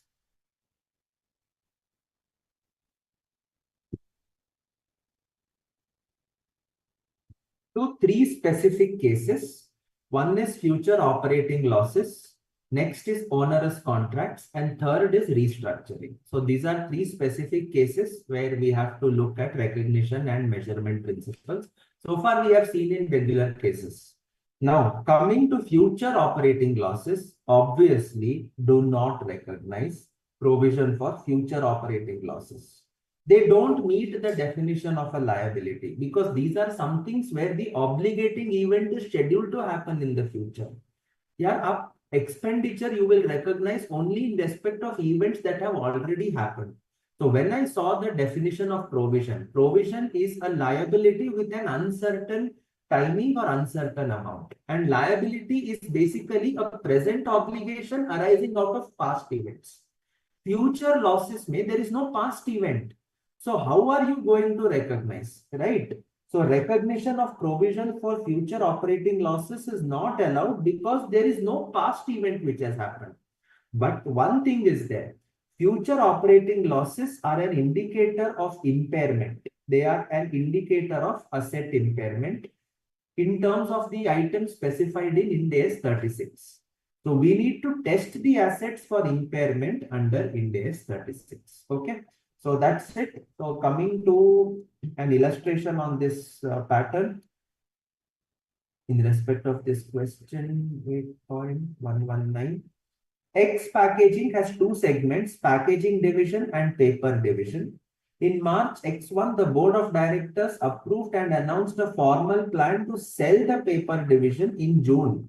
That means after 3 months from the date of the financial statements. Operating losses of the paper division are expected to be approximately 50 lakhs from 1st April. That means in Q1 of the next year, the operating losses are expected to be 50 lakhs.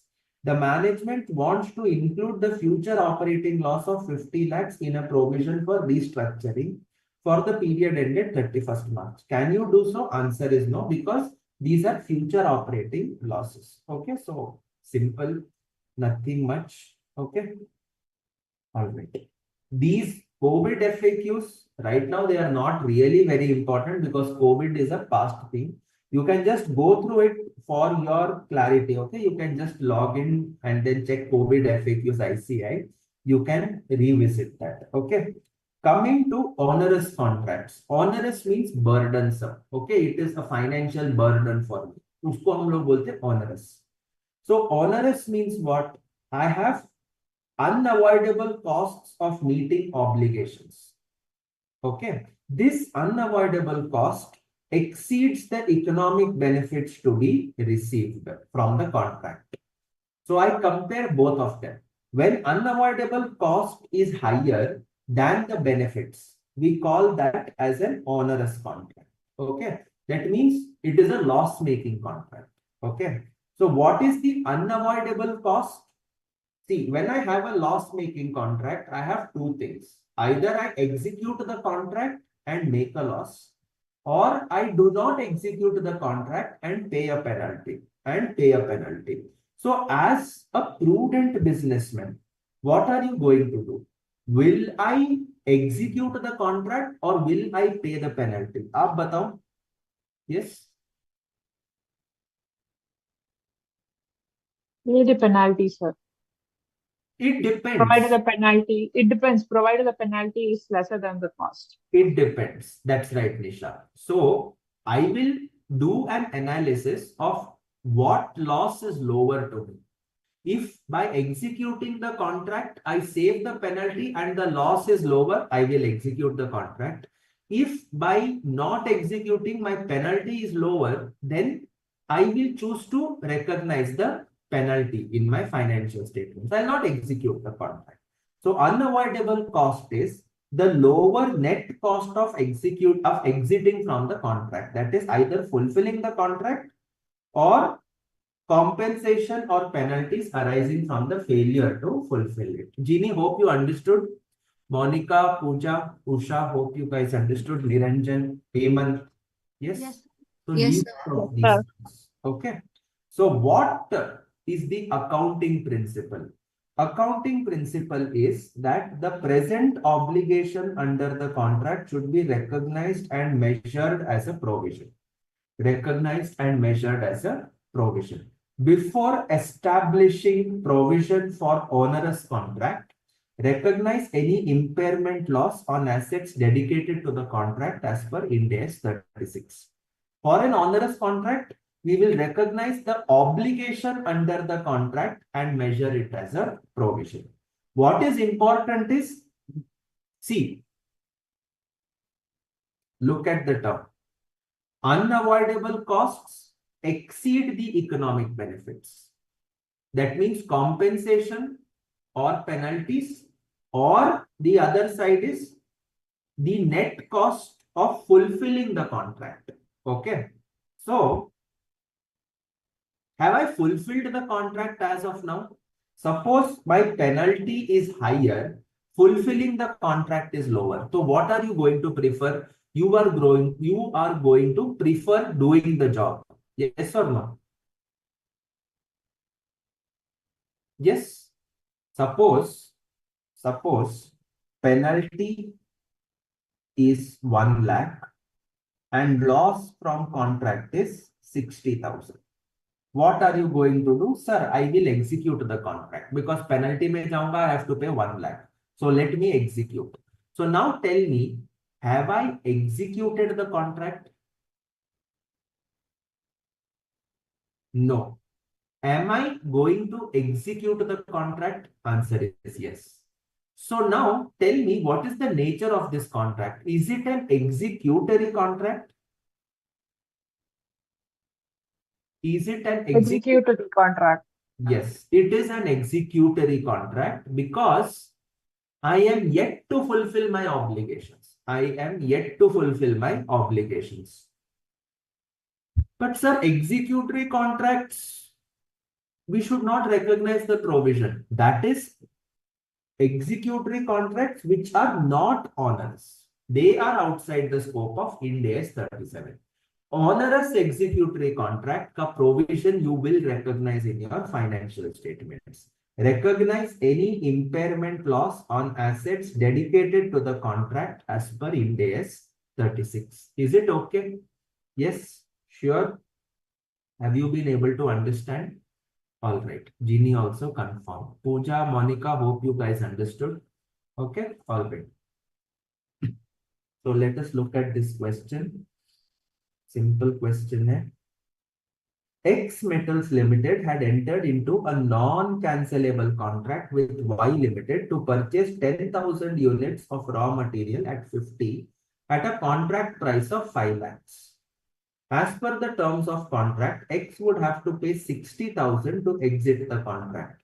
X Metals has discontinued manufacturing the product that would use the said raw material. For that, X Metals Limited has identified a third party to whom it can sell the said raw materials at 45 per unit.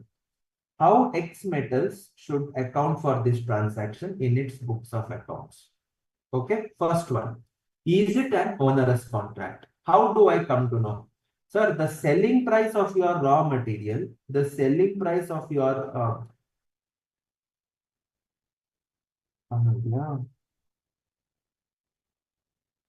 Sir, it is 45, no? Yes, 45. that's what. Selling price is 45. Okay. X Metals has identified a third party to whom it can sell it for 4,50,000. Yes. Correct. And it has entered into a non-cancellable contract to purchase raw materials for 5 lakhs. Yes or no? Yes, sir.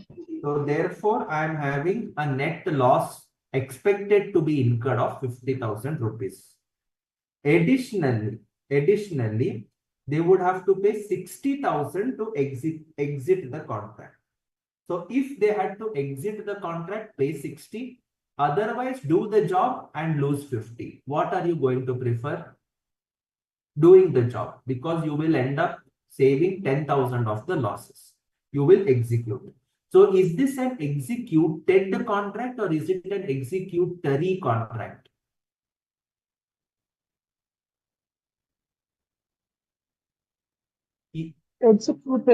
Executory contract, and therefore this is something that will happen in the future.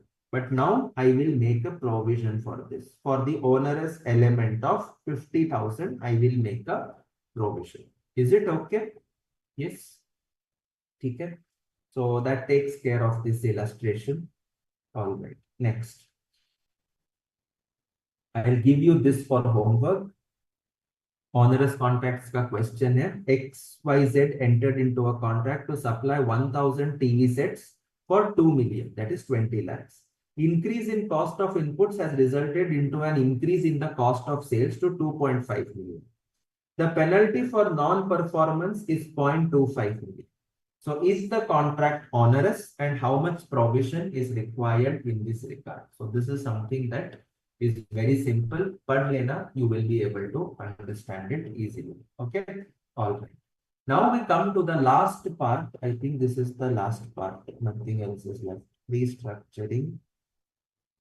Yep, that's it. So after restructuring, we are done. Yes. Then levies and all, some appendix is there. We can just brush through that. A program planned and controlled by the management, which materially changes either the scope of business undertaken or the manner in which the business is conducted. So these are the two things which are there, which could happen. Okay, it either changes the scope of the business or the manner in which the business is conducted. So typical examples could include terminating a line of business, closure of business locations in a country or relocation from one country or region to another, change in management structure, or fundamental reorganizations having material effects on the nature and focus of the entity's operations. So for all these items, you will have certain restructuring costs. So you have to recognize them only when recognition criteria for provisions are met. Okay. So first is, what could be the obligation? First is a binding sale agreement for obligation for sale of an operation must exist. Constructive obligation to restructure can arise only when there is a detailed formal plan for the restructuring and we have created a valid expectation that it will be carried out, that the restructuring will be carried out. How do I raise a valid expectation? By starting to implement the plan and announcing the main features. Okay. What is the detailed formal plan for at least the business or part of business concerned? Principal locations, location function and employees, expenditure that will be undertaken, and when is the plan going to be implemented? Okay, so this is something that you are going to have. Okay. So this is the case when you have constructive obligations. Okay. I have a plan and I have created expectations by announcing and starting to implement the plan. Is it okay? Constructive obligation समझ में आ गया अपने को? Yes? Yes, sir. Okay. So restructuring obligation होने के लिए the decision to restructure, the implementation and the public announcement, all these things must happen before the reporting date. Restructuring provision at the reporting date through a constructive obligation. Okay. If I have the decision to restructure, I commence the implementation and announce it, then this becomes a constructive obligation for which I have to recognize a restructuring provision. If implementation itself or announcement itself happens after the reporting period, then as at 31st March, there is no constructive obligation. This will end up becoming a non-adjusting event requiring a disclosure under Ind AS 10. Implementation should be planned to begin as soon as possible for giving rise to a constructive obligation. Long delays in implementation will not raise valid expectations. Is it okay? Yes. So constructive obligation for a restructuring provision to be recognized via constructive obligation, you will have to have the decision for restructuring plus implementation commencement plus public announcement. Only then it will end up becoming a restructuring obligation. Okay. Now, what should I provide for? Sir, ye to ho gaya. When do I provide? But ultimately, restructuring, what should I provide? So, direct expenditures arising from the restructuring that is necessarily entailed by the restructuring and not associated with the ongoing activities of the entity. Not associated with the ongoing activities of the entity. Okay. So we make provision for this. Do not make provision for retraining or relocating continuing staff, marketing or investment in new systems or networks. Do not make a provision for future operating losses up to the date of restructuring unless they relate to onerous contract. Do not set off gains on expected disposal of assets in the course of restructuring. But of course, you will have to review the assets for any impairment in case restructuring involves sale of an operation. Okay. So basically, my restructuring will happen when either I have a binding sale agreement or when I create a constructive obligation. Out of two things, I commence the implementation, and second one is I do a public announcement to create a valid expectation. So that is when. And what should I provide for? Only the direct expenses related to the restructuring. You will not provide for any retraining, relocation of existing staff, investment in new systems or networks, or future operating losses unless they pertain to onerous contracts.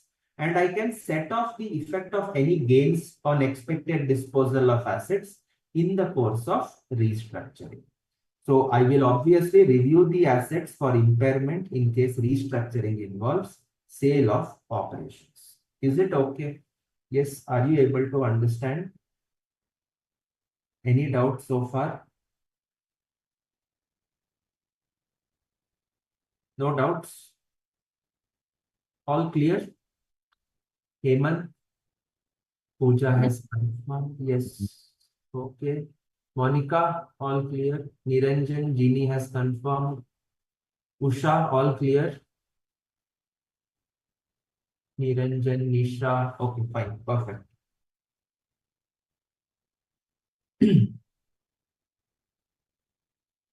So let us come to. On 12th March, the board of an entity decided to close down a division. Before the end of the reporting period, the decision was not communicated to any of those assessments, any of those affected, and no other steps were taken to implement the decision. It is assumed that a reliable estimate can be made of any outflows expected.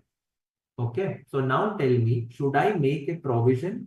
Answer is there is no obligating event, right? There is no obligating event because मैंने कुछ करा ही नहीं है यार. I have neither commenced the implementation nor have I communicated. So I have not given rise to any valid expectations. So why do I provide? I will not provide. Okay. Okay. Next one. On 12th March 20x1, the board of an entity decided to close down a division making a particular product. 20th March, a detailed plan for closing down the division was agreed. Letters were sent to customers warning them to seek an alternative source of supply, and redundancy notices were sent to the staff of the division. It is assumed that a reliable estimate can be made of any outflows that are expected. Tell me, do I create a provision?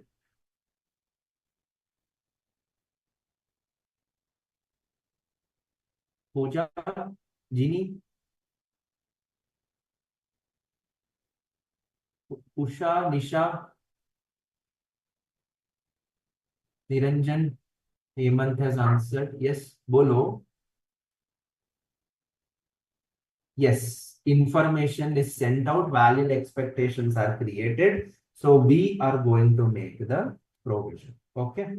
So provision is recognized for the best estimate of the costs of closing the division, So that closes example 33, example 34. Okay. All good. Okay. Next one.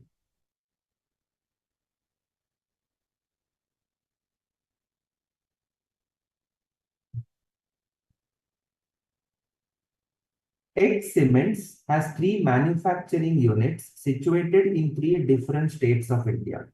The Board of Directors of X Cements Limited, in their meeting held on 10th January, decided to close down its operations in one particular state on account of environmental reasons. A detailed formal plan for shutting down the above unit was also formalized and agreed by the Board of Directors in that meeting, which specifies the approximate number of employees who will be compensated and expenditure expected to be incurred. Date of implementation of the plan is also mentioned. Meetings were held with customers, suppliers, and workers to communicate the features of the formal plan to close down the operations, and representatives of all interested parties were present in those meetings. Do these actions of the board create a constructive obligation that needs a provision for restructuring? Yes. Yes. Isha also, yes. Hemant? Jeannie?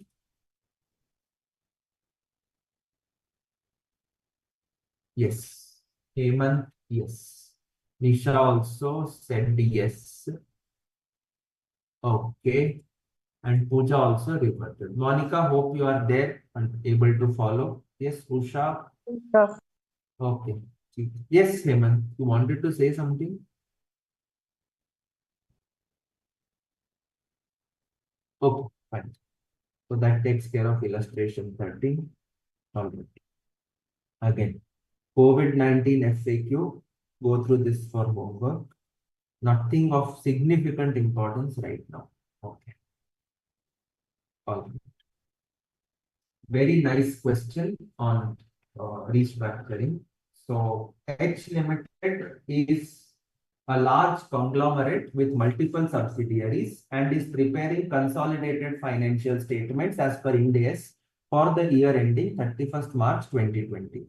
The financial statements are due to be authorized for issuance on 15th May 2020. Company needs your assistance for some transactions that have taken place in some of its subsidiaries during the year. S is a wholly owned subsidiary of H, engaged in management consultancy services. On 31st January 2020, the board decided to discontinue the business of S Limited from 30th April 2020. They made a public announcement of their decision on 15th February 2020. S does not have many assets or liabilities, and it is estimated that the outstanding trade receivables and payables would be settled by 31st May 2020. H Limited would collect any amount still owed by S Limited's customers after 31st May. They have offered the employees of S Limited termination payment or alternative employment payment opportunities. On the date of public announcement, it is estimated that they have to pay 540 lakhs as termination payments to employees, and the costs for relocation of employees who would remain within the group would be rupees 60 lakhs. Actual termination payments totaling to rupees 520 lakhs were made in full on 15th May, and the total relocation cost is 60 lakhs. The loss after tax of S was 400 lakhs. How should H present the decision to discontinue the business of S Limited in the consolidated statement of comprehensive income? What are the provisions that the company is required to make as per Ind AS 37? Okay. So peacefully go through the facts. Tell me first of all, is a provision required? Is a provision required? So for termination payments to the employees, we have to make provision. Okay. Okay.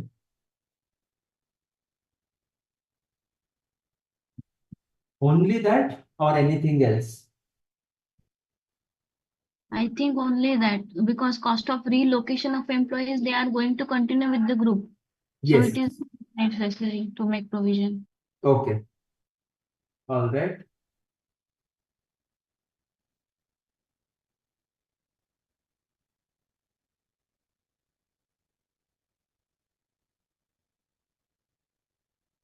So you are saying that we should make a provision of 520 lakhs, correct?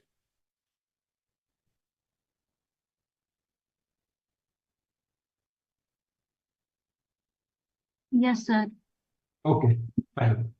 Relocation cost, we will not provide because they are continuing within the group. That's also absolutely right. But at the same time, um, have they created an obligation? Have they created a constructive obligation? Answer is yes. Because decision was taken on 31st Jan, public announcement made on 15 February.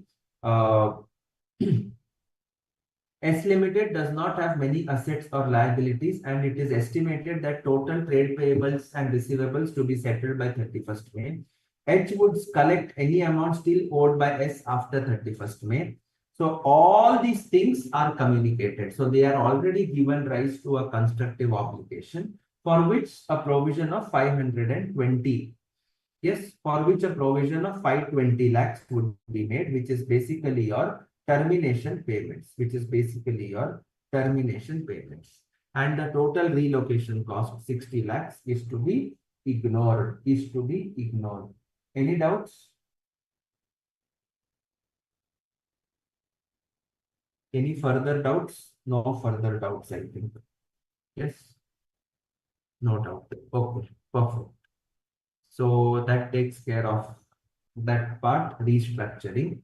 Disclosures, movements in provision, explanation for each class, disclosure for contingent liabilities, aggregation of items of provisions and contingent liabilities as a class and related disclosures, exemption from disclosures in certain cases.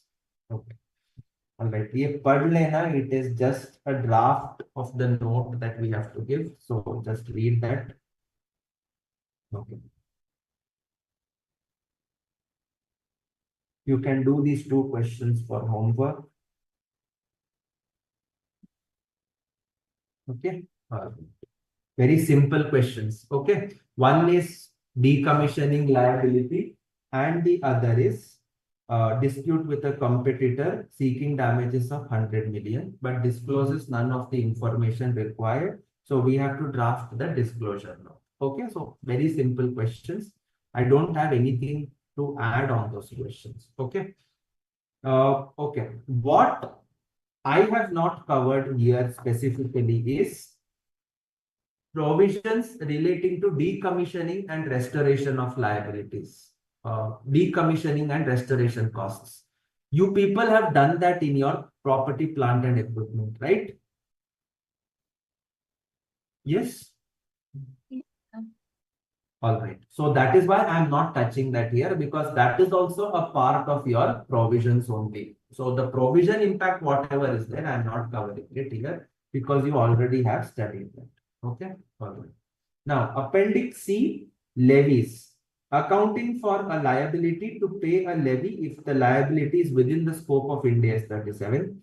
Accounting for liability to pay a levy whose amount timing is certain. Okay, deals with only credit aspect, does not deal with accounting for costs arising from recognizing a liability, that is debit aspect.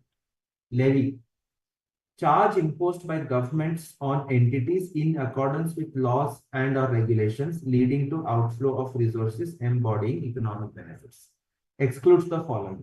Outflow of source resources within scope of other Ind AS, payments to government for acquiring assets, rendering services as per contractual arrangements, fines and liabilities from emission trading schemes. Okay. So what are you going to do? Identify the obligating event. Liability to pay levy is recognized progressively if obligating events occurs over a period of time. Okay. Minimum threshold, accounting for the liability shall be consistent with the principles established in this appendix. Entity to apply same recognition principles in interim financials as well as annual financials. An entity shall recognize an asset if it has prepaid a levy but does not have a present obligation to pay that levy. Okay, that's it. So, I mean, this is just information, not very critical, certainly not very critical, certainly not very, what you say, certainly not something which you do require it at all points of time. Okay, so that's about it on the provision standard. What are your observations or what are your queries which are there? Please feel free to ask them. Okay. Sir, can you show me the slide that you showed just before this levy slide? ये वाली. हाँ sir, आपने यहाँ question के लिए जो ऊपर page number का रेफरेंस दिया, दैट इज Oh, 9. sorry. ये होता है when we just pull it from some old study material. Let me just see. Is it there first of all, this question?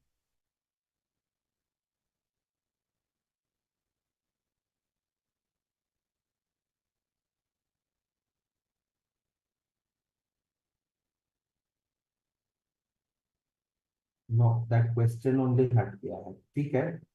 I'll do one thing. I'll give you the answer right away. Okay.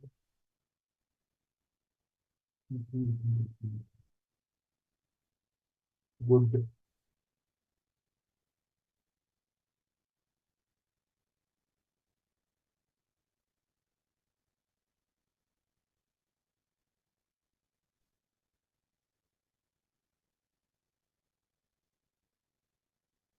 Just a minute.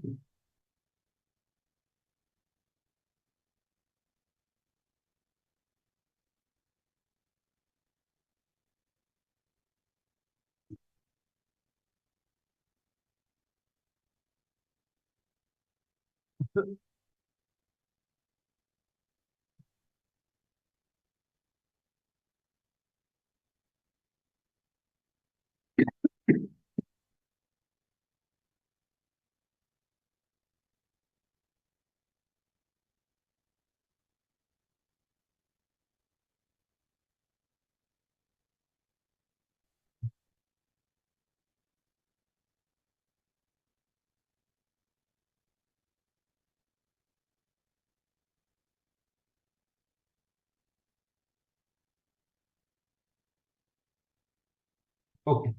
So in 2017, an entity involved in nuclear activities recognizes a provision for decommissioning cost of 300 million. This provision estimated that the decommissioning will take place in 60 to 70 years time. However, there is a possibility that it will not take place until 100 to 110 years time, in which case the present value will be significantly reduced. Draft the note assuming that the discounting rate is 2%.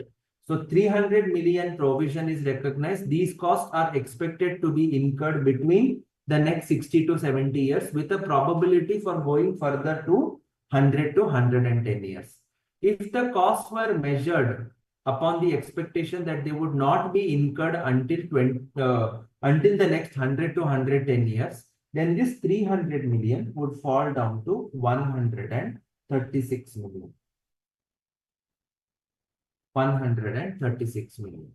Okay, the provision has been estimated using existing technology, current prices, and discounted using a real discount rate of 2%. Coming to the next one, an entity involved in a dispute with a competitor who is alleging that the entity has infringed patents and is seeking damages of 100 million. The entity recognizes a provision for the best estimate of the obligation but discloses none of the information required by the standard. Draft the. Okay. Yes. Sir, ये जो first question था, अभी ये 130 जो figure है वो question में ही थी या फिर हमें expected to calculate in exam है sir?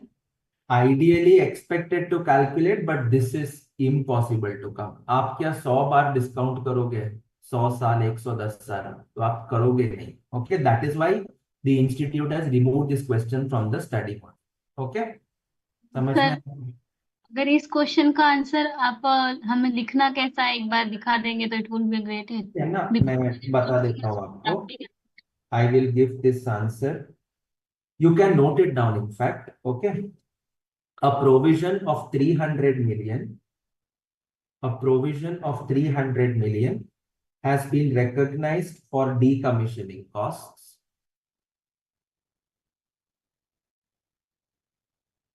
Has been recognized for decommissioning costs.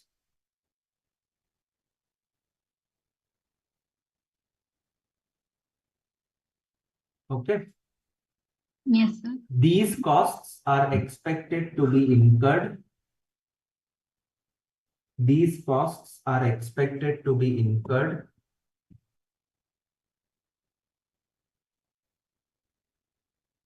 These costs are expected to be incurred yes.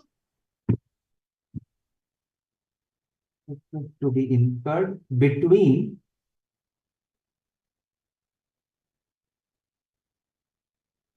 2077 to 2087. 60 to 70 years बोला है ना. Yes sir. So between 2077 to 2087. Full stop. However, there is a possibility that the decommissioning will not take place. There is a possibility that the decommissioning will not take place until 2117 to 2127. 2117 to 2127. Means just we have to give a disclosure note and no accounting नहीं, adjustment. इसका आएगा ना, मैं बताता हूँ. Right now we have to only give a disclosure. Okay. Continue. If the costs were measured, based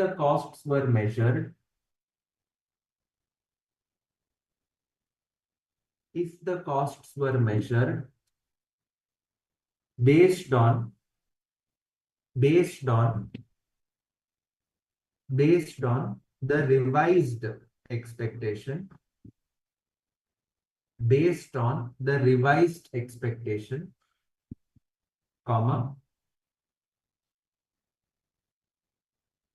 the provision would be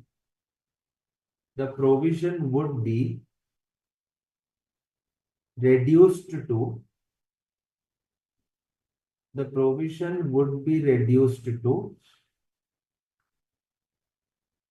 INR 136 million. INR 136 million. The provision would be reduced to INR 136 million. Full stop.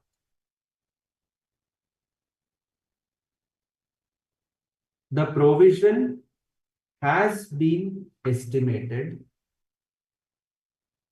The provision has been estimated using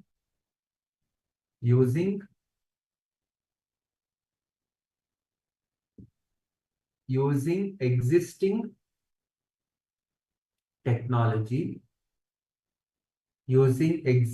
technology, comma, at current prices,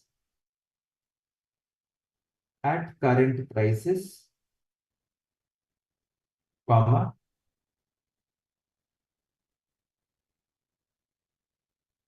and discounted using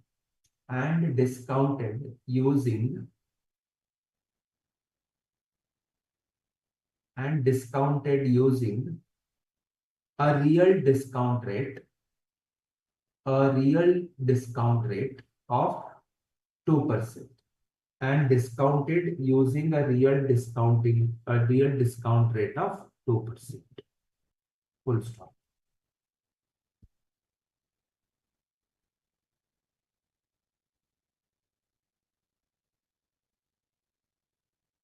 Is it okay? Sir, one more query is there.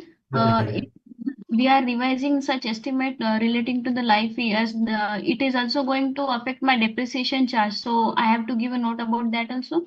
But that you will give the note in line with what you would have studied in Ind AS 16. Because क्या होगा? Your obligation will change. Because obligation changes, carrying amount is going to change. Because carrying amount changes, the depreciation charge is going to change, right? Yes, sir. Because ultimately ये provision जाके कहाँ debit होगा? That gets debited to the cost of the asset, right? Yes, sir. See, this is a decommissioning cost. So decommissioning cost में I recognize a provision on one hand, and then the debit would have happened to the asset. Yes or no? Yes, sir. So initially जब मैंने provision किया था, I had passed the entry property plant equipment account debit to provision. 300, correct? Yes, sir. Then you would have depreciated something. उसके बाद you have revised the depreciation, or you have revised the estimate. You now think it can extend for a further 40-50 years. So therefore 300 गिर के 136 million हो जाएगा. Yes or no? Yes, sir. So that fall also will be impacted in the cost of the asset. वो क्या entry होगा? All of that should be covered under Ind AS 16 provision and not under Ind AS 37. Is it okay? Yes, sir. So I will restrict to Ind AS 37 for now. Okay, because वो वाला note लिखेंगे वो फिर that will eat up into my Ind AS 37 standard. Okay. Okay, sir. All good. Fine. Question 2. An entity is involved in a dispute with a competitor who is alleging that the entity has infringed patents and is seeking damages of 100 million. Entity recognizes a provision but discloses none of the information required by this standard. So disclosure क्या होगा? All this. What are the provisions which are, what is the, what you can say, what are the patents infringed? Why is it being called for as an infringement? Okay. How the company expects to come out of this. Okay. So all these things will form part of your regular disclosures. But ultimately, if the company has not disclosed, given that this is pertaining to something as significant as patents infringement, probably the company has hesitated to give a disclosure because it would prejudice the company. And therefore, such disclosure is not given. Are you able to understand? Yes, sir. Yes. So, in this case, how are you going to write the note? You can just put in a note as below. Question 2. You can just put in the note as below. Litigation is in process against the company. Litigation is in process against the company.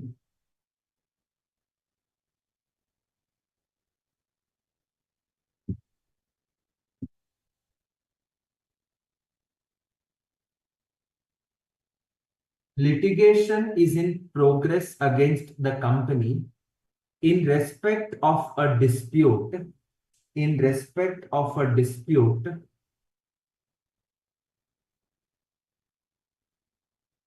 in respect of a dispute with a competitor, with a competitor, with a competitor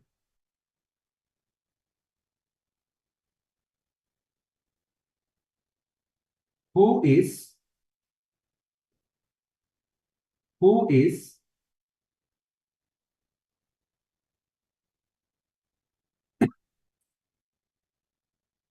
alleging, ALLEGING, who is alleging that that the company has infringed patents, that the company has infringed patents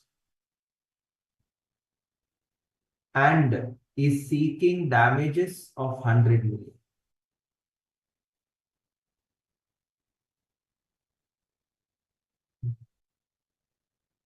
And is seeking damages of rupees 100 million.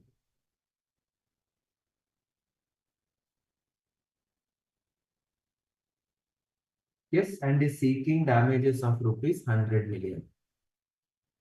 Full stop. The information usually required by Ind AS 37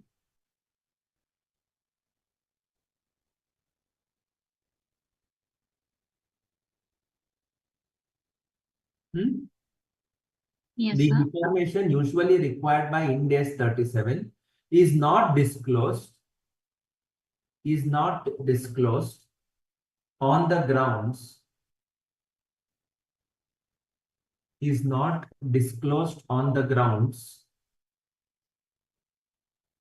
that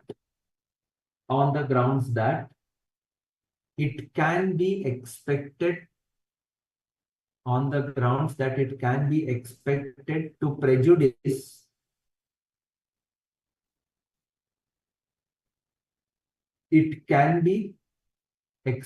to prejudice seriously the outcome of the litigation. It can be expected to prejudice seriously the outcome of the litigation. The outcome of the litigation. Full stop. The directors are of the opinion that the claim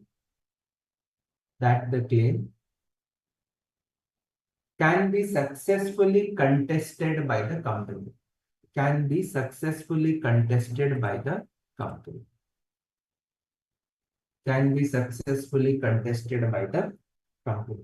we able to understand? Yes, sir. Yes. All right. So ये दो note भी हो गए. Levies, just read it. Nothing is there for me to add in that. Yes. With that, we come to the closure of this topic. Anybody has any doubts, please feel free to ask.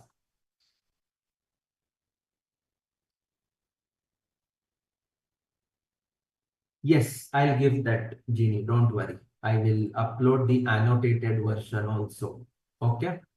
All right. So that can help you out. Okay. So anybody has any other doubts, queries? Pooja, Monica? No No, query.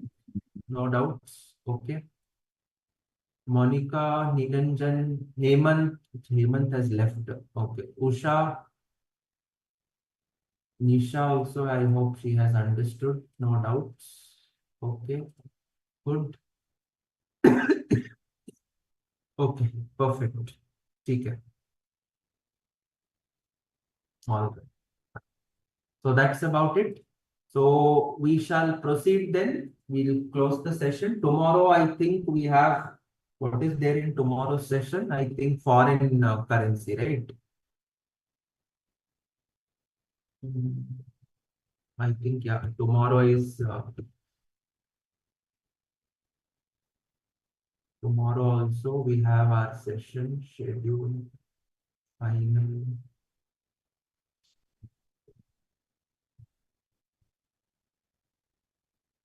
Yeah, so tomorrow we are having effects of changes in foreign currency rates. Okay, foreign exchange rates. All right, fine. Okay, tomorrow is a very important standard from the perspective of examinations also and technicalities also. So let us try to close that also. Okay, all right then. See you guys tomorrow. Take care, everyone. See you on Sunday in this standard. Okay, all right. Fine. Thanks, everyone. Thank Yes, sir. Session concluded.